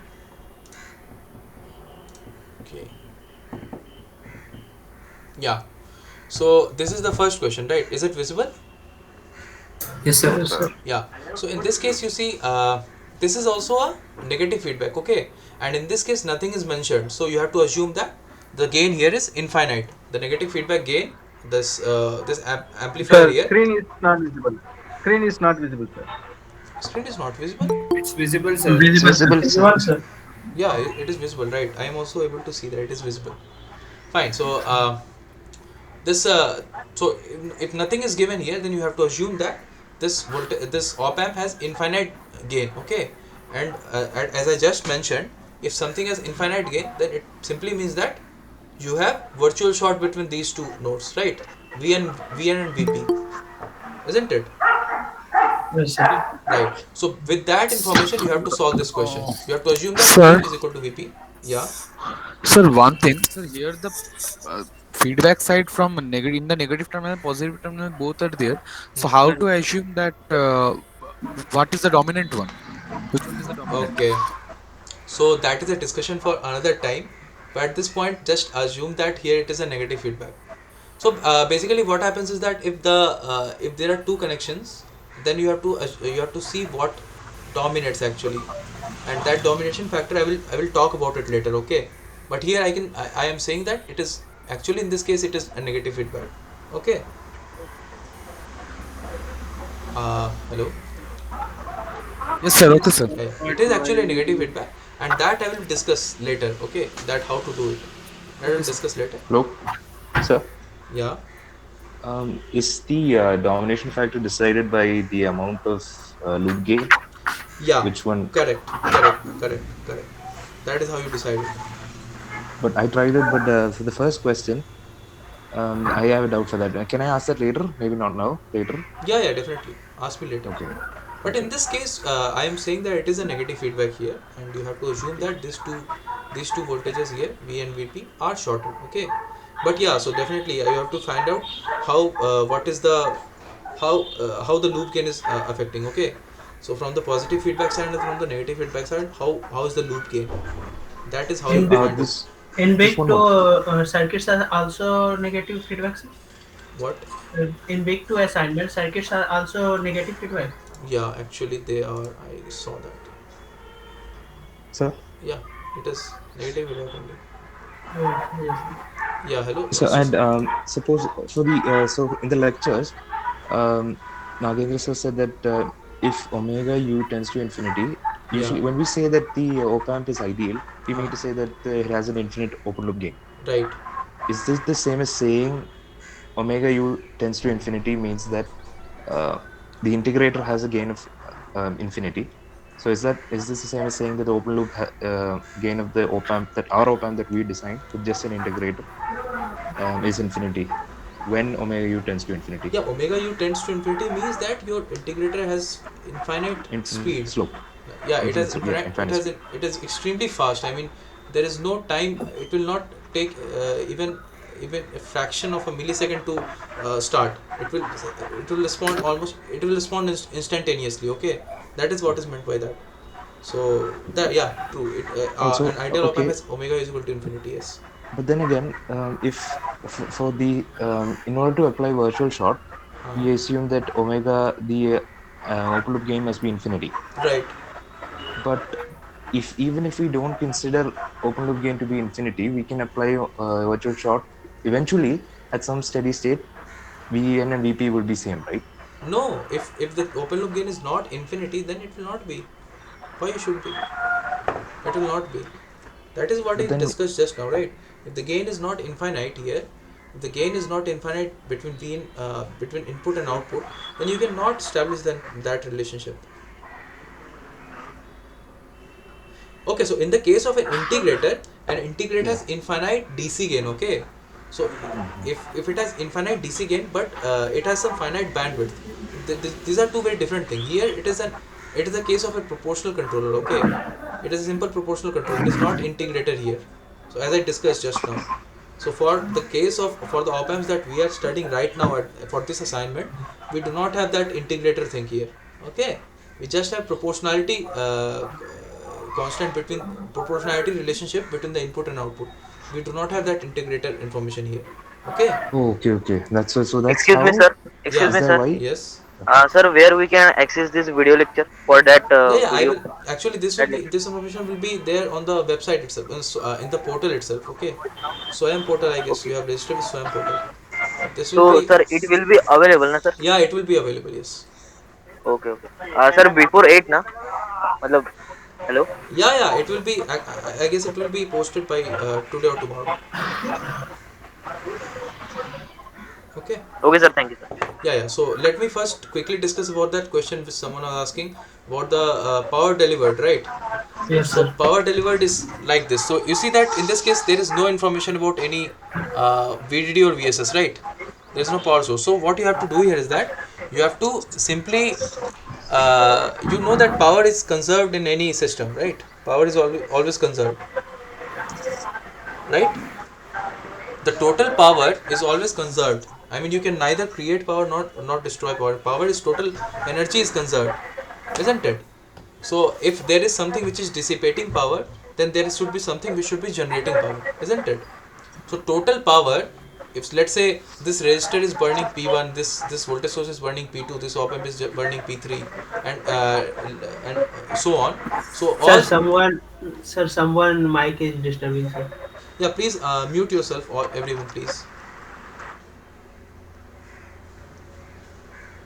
Okay. Okay, fine. So if so basically the sum of all the powers, that should be equal to 0. Okay. So psi, I don't know, psi. Sai Kiran. Yeah, please mute yourself, please. Yeah. So the sum of all the powers in the system, it should be equal to 0. That is the hint for this question. So you are not actually you cannot actually directly find out what is the power which is generated or dissipated by this op amp. You have to find out by doing that. You have to find out what are the power which are burned inside all the other entities, and from that you have to back calculate what is the power that it will generate or dissipate. And the relationship is is like this, like P1, uh, basically the sum of the power which is dissipated in all the quantities should be equal to 0. So does that clear Sir, your I doubt? have a doubt, sir. Yeah. Sir, I have a doubt here. Hmm. Yeah, go on. Sir, I have a doubt. Sir, how we'll know whether this 4 volt source is delivering power or absorbing power? Yeah, so that there is a sign convention. Okay, so this 4 volt, let's say this, my is my pointer visible? Yes, yes. Yeah, so Yes, let's sir. say this is plus, okay, and this is minus. Okay, fine. Let's say this is plus and this is minus. Now if the current is entering, so it will not be good like this. Let me share my screen for that. Okay, stop sharing. Hold on. Okay, Sir, just will we use passive sign convention, sir, for finding the power dissipated or delivered? correct. Passive sign convention also. That is what I'm going to talk about. Okay, 1 second. Okay. Sir, Yeah. 1 second. 1 second. sir, Let me discuss this. Okay. So what I was saying is that this is let's say you have this two terminals between any entity, anything. Let's say this box here, it represents anything which can be resistor or capacitor or inductor or a voltage source or current source, anything, I don't know. But now let's say that this is plus terminal, this is minus terminal.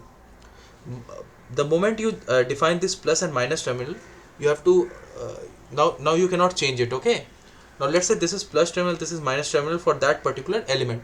Now you have to find out whether the current that is that is flowing like this or like this. Okay, let's say this is I positive and this is I negative. So if the current is flowing inside the positive terminal, if it is coming inside the positive terminal, then it is a positive current. Okay, and if this current is leaving the positive terminal, then it is a negative current. Understood? Hello? Yes, sir. Yes, Yeah, sir. fine. Understood. So if this so basically the current, if it is entering the positive terminal, then it is positive voltage or positive current entering uh, positive terminal is positive, and current leaving positive terminal is negative. Okay, so now when this current and voltage relationship you have, now this with this simply you have to simply multiply these two to find out the power. So what is power? Power is equal to V times I, isn't it? Right. Now this Yes, sir. voltage V is actually in your, this sign is in your control. Okay, but the moment you define these signs, after that you should not change. Okay, you have to define these signs once, and after that you cannot change this sign is plus, this is minus, and once you define these signs you cannot change this.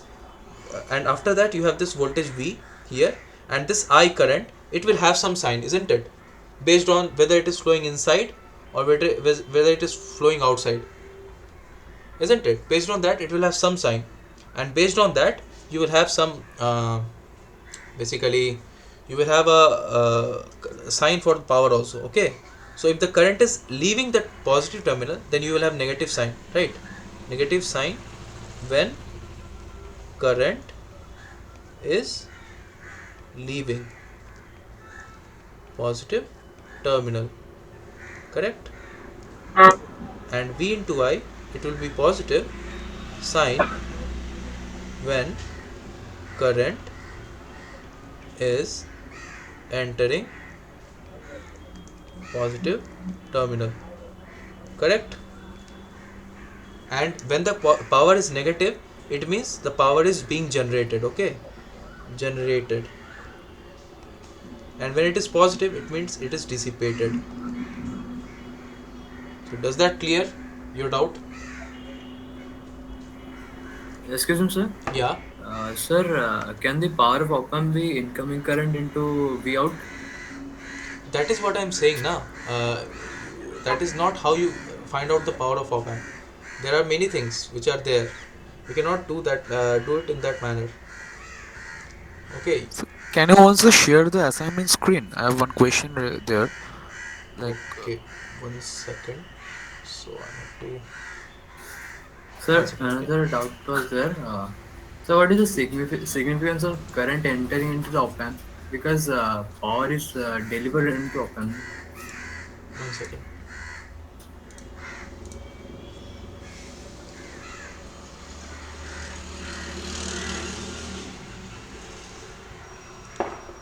Okay, yeah, yeah. So you had, someone has some doubt, right? yes, Yeah, my question was like for how much power is delivered or how much power is conservation. We can do it that by passive power conservation laws and all. yeah, right. But for that reason, we can calculate that how what are the exact branch currents and exact branch voltages. Yeah, Everything we can do by that thing. Power conservation, we can calculate how much is correct, delivered power. correct. But what about the like for the op amp, there are transistors, there are drain currents flowing through the transistors. So what about the power consumed by the op amps? How I can know that if That is any what I said now. If you have, if the overall power is conserved in the system, then the basically the power that will be taken by all the other quantities, that will be negative of what is the power taken by this op amp, isn't it? That is what I'm saying. okay. And that someone asked, right? So what, can we do this v out times the output current, isn't it? Someone asked in the op amp. Hello. Okay. Sir, can't you use that out into op-amp current? Yeah, so you can do that. Mm, you can actually do that. Yeah, you can do that. Yes, you Yeah, can do sir. that That because there is that's no why other current I flowing. have done it. Yes, you can do that. And just you have to you check whether it is coming equal to or not of that Yeah, quantity. So you yes. have to also see whether the power is conserved or not in that case. If it is not, then you have made some mistake. So it is like a sanity check. Power conservation is the ultimate solution, okay. You have to conserve the power in the whole system, and then you have to see how much power is being generated or dissipated by this op amp. So does that solve your problems, everyone? So basically in this whole assignment, everywhere you assume that the negative feedback is working properly, and you have basically a negative feedback and then a virtual short here, okay. You assume that because it will actually be negative, the negative feedback is indeed working here, okay. You do not have the Sir, problem of positive feedback here. Yeah, sir, is the virtual ground concept is also applicable to the second yeah, assignment, sir? because you see the gain is not mentioned, right? So for all the problems where the gain of the op amp is not mentioned, assume that the gain is infinite, okay. Should we Okay, sir. round up the values? What well, no, you have to assume that the gain is infinite here, and when the No, gain no, is no. infinite, then, oh, round off, okay. Yeah, So I actually don't know whether that would be required. I have not actually solved the problems. So please don't because round off to two decimal places if there is necessary. Round off to two okay, decimal places. Okay. okay. Sir, I have one doubt, sir. Yeah. Go on. In the first question of assignment one, Huh? sir, how to find the direction of the current through the voltage source? No, that have. See, suppose if we say it's flowing from minus to plus, we'll have one say quantity for either power dissipated or see generated. Suppose if we consider the other way, we have other solution, right? See how to find the direction of the current, particularly through the power sources when we have say voltage source. No, no. Suppose if it is a current source, then how to find the polarities across that current source. Yeah, So so this is the doubt I have. right. So that is why I said you have to fix one, right. You have to stick with one sign convention. So either you take the current. So basically, what I'm saying is that mm, in the thing that I just explained now. Okay, this is So, for like example, in question one of assignment one, suppose if I assume that Vn is less yeah. than the ground potential, so we have one direction of the current. Suppose if I assume it as Hmm. higher than ground I get potential, you. so I have the other direction I of the get your current. question. I get your question. You see this here, right? What I said is that you just fix a voltage sign. Okay, you fix a voltage sign here, and based on that, so if the current is entering, then you see that the current will be positive, and if the current is leaving, then it is negative. You fix one voltage sign, and you have to be consistent with that. I do not understand what you are asking, or I guess I'm not able to understand your question. Sir, if you share the screen, Yeah, I'll question one of assignment one. yeah. This is shown here. Sir, I'm I not guess able it is. to. I guess it is getting so okay. So I said now you have to, like, in this case, you see this is the positive terminal, this is negative terminal, right? And you fix based on that you have to find out what is the current being generated here. And if this is a positive terminal, negative terminal, and the voltage here will be plus between these two terminals, V out and Vn. This is V out is at a higher potential than Vn, right? And if the current is entering this terminal here like this, then it is basically it is dissipating power. If it is leaving in this manner, then it is power is being generated by this 4 volt. So why you keep That I understood, sir. That is okay. Sir, hmm. here, when we consider Vn, see, with respect to this ground, we'll find the direction of the current through this 10K. Suppose if I Right. feel that Vn is less than 0, okay, we have Yeah. one direction of the current. And if it is greater than 0, we have one direction of the current, right? Right. Then which is justifiable in this case?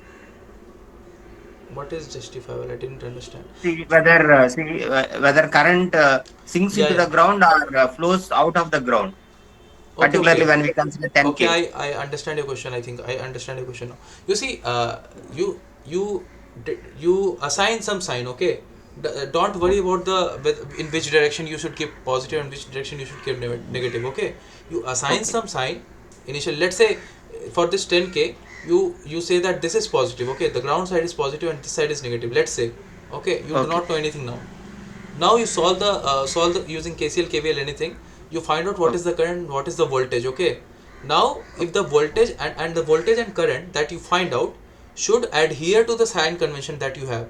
So let's say this is positive according to your convention, and this is negative. Okay. And let's say the voltage that you get here comes Hmm. out in such a manner that this is at a higher potential than this. Okay, Okay. you assume that initially you assumed in your sign convention is that this potential is higher than this. You assume that. Okay. Okay, but let's say after calculation it comes out that this potential is indeed in fact higher than this. Okay, then basically then in that case what you will have to do in your power calculation is that you will have to flip the sign of that voltage. Okay, Okay. Okay. so that does that answer your question? Yes. Yes. Yeah, Suppose same goes for current that also. yes, sir. That means if we choose a wrong direction, we'll get some conflict Right, with the right, solution. right, right. You will get a So with that, negative we can voltage. change our decision. Yeah, you will get a negative voltage in that case if you pick a wrong direction. But Okay. that Okay. will not matter to your power calculation. Okay, Okay. that will Okay. not matter. Stick to one sign Thank. convention. That is all. Okay. So I Okay. guess Thank you. that Sir, yeah. so for first question, in order Yeah. to find the direction of current, first we can find the value of V naught, sir, with the help of a divider between 20 kilo ohm and 10 kilo ohm. No, to that you solve. Okay, I mean, I gave No, you sir. all the hints No, that I'm I could saying give because no, sir. If we get V naught there, and we can see that there will be a current at 20 kilo ohm. We can Yeah, calculate so the current at you 20 do kilo that, okay, you ohm. do that. I Ac- can I cannot discuss this assignment, okay. This is okay, not sir. a part of I mean I cannot discuss it actually. You have to solve it yourself. I Okay, only sir. gave the hint because I thought that was not very obvious, so I No, gave sir. one I asked hint. just whether I can solve by that way. Yeah, you can solve. You try to solve. Basically, any circuit can be solved using KCL KVL. So if you have absolutely no idea what to do, just apply KCL KVL at all the nodes. You will be able to come up with something. Okay. Sir, what is so this comes under assignment third. What does it mean? Round up to the nearest heights. So actually, that is not. I do not have much idea about that. Why don't you ask in the this forum? Why don't you do that? So Okay, basically, okay. because that I don't know about that. I have not solved it and I do not know what it is Sir, Okay, sir. expected. Yeah. sir, sir, you told that to find the power delivered by the op amp, you need to use the power conservation. Yes. Like that power can neither created nor destroyed. Yeah. So by using that, we need to calculate the power. Could you solve any other examples not using op amp, like using any other normal circuitry, sir? So Because time is up actually. I does. So it's already 11 minutes So okay, sir, past now 6. so please just to give me a hint like that Yeah, only, yeah. sir, So let's say you have to in this case for only. any Okay. circuits. Okay, In sir. this question Anything. only, you solve the using this KCL KVL, okay, and you after Okay, that sir. so after when you solve it, you will find out the voltage every at all the nodes, right? You will get the Yes, sir. voltages at all the nodes. Also, you will also get all the currents through all the nodes, through all the this thing elements, Correct, sir. isn't it? Yes, sir. You will Yes, get sir. the current through all the branches, and you will get the voltages across all the terminals, correct? Yes, sir. Now, when you have that, you using passive sign convention, you simply find out what is the power dissipated by each and every term, each and every element. Okay. Now, definitely, Okay, you will sir. not know what is the power dissipated in this op amp, right? Because you can Yes, sir. find voltage for this, for this, for this, and for this also. Currents in these branches also you can find out, but you cannot do it for this, right? Yes, So sir. when you but you let's say it is some p, okay, let's say the power in this power dissipated or generated by this op amp is some p. Now when you add all the powers in the system, it should add to 0, isn't it?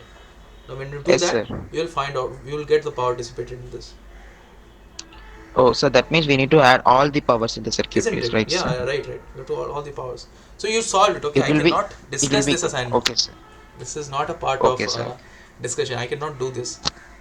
So Okay, next sir. time onwards, I will be quicker. I didn't know how much. I mean, this is the first tutorial for this course, so I didn't know how much Oh, will be Sir, okay, how sir. much can be covered. sir, So the solutions will be released, sir, after the due date is getting Yeah, over. right. Solution will be Sir, released. Yes. how can I communicate with you? So you ask any question here. Okay. Ask sir, question will be there. one question is there. Is there not As any email ID that can you provide? Yeah, yeah, email ID is there. Yes, I can provide that. But it will be better if you ask your question here. It will be better because it Yes, will be benefiting for everyone, yes, sir. right? So ask your question here only. I will be Sir, are answering. results evaluated by computer or manually? What results? Whatever the answers that we enter, because sometimes we round up, computer might take very specifically, for example, point 0.6 only, it takes point 0.6 only. Yeah, yeah. So It can, that is what I actually do not know about that. Okay, so it's better if you ask this question there, if you post this question there. Hello, So I'll okay, sir. confirm excuse me, that. sir. Yeah. hello. Sir, as in Uh, op-amp current is entering, so we would say power is absorbed or power is delivered. So again, use passive sign convention. Na, I discussed that, right. Use passive sign convention. With that, you can find out what if the power is being generated or dissipated, right? Okay, sir. Okay, sir. So, for how to solve the problem for current voltage controlled current source? Where is that?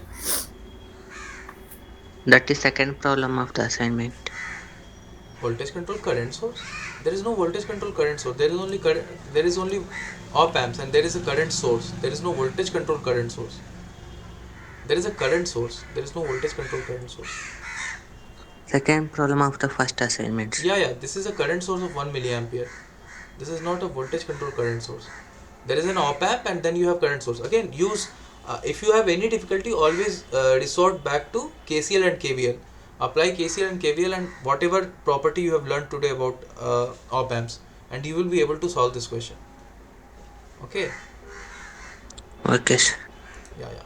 So I guess I'll have to now stop this session because it is already Sir, 15 sir, minutes one past 6. question. Yeah, yeah, hello. Yes. Sir, how to get the lecture PPT of this I will video? share that, and you can access that. The information will be posted in the portal. Okay, SWAYAM portal. So Okay, that information will be okay. posted. Don't worry about that. You will get this. Okay. No, the lecture PPT of the videos Yeah, of yeah. the. That also will be posted. Don't worry about that. Yeah, yeah. Fine. So okay. So thank you, and I'm very thankful for you to you for your cooperation today. I mean, you were enthusiastic to attend the session today. I hope to see you again in the next session on Sunday. Okay. Next session onwards, I will be focusing primarily on problem solving and not much on discussion. If you have some doubt, you can ask me, but I'll mostly focus on problem solving only. So since this was the first session, I just wanted to get you all warmed up. That is why I was not able to finish all the questions that I wanted to, but still, I mean, with the background, with the questions that I discussed today, you will be able to solve the assignments. So don't worry. Yeah, fine. So fine. So see you again next time. Thank you, sir. Thank you. Welcome.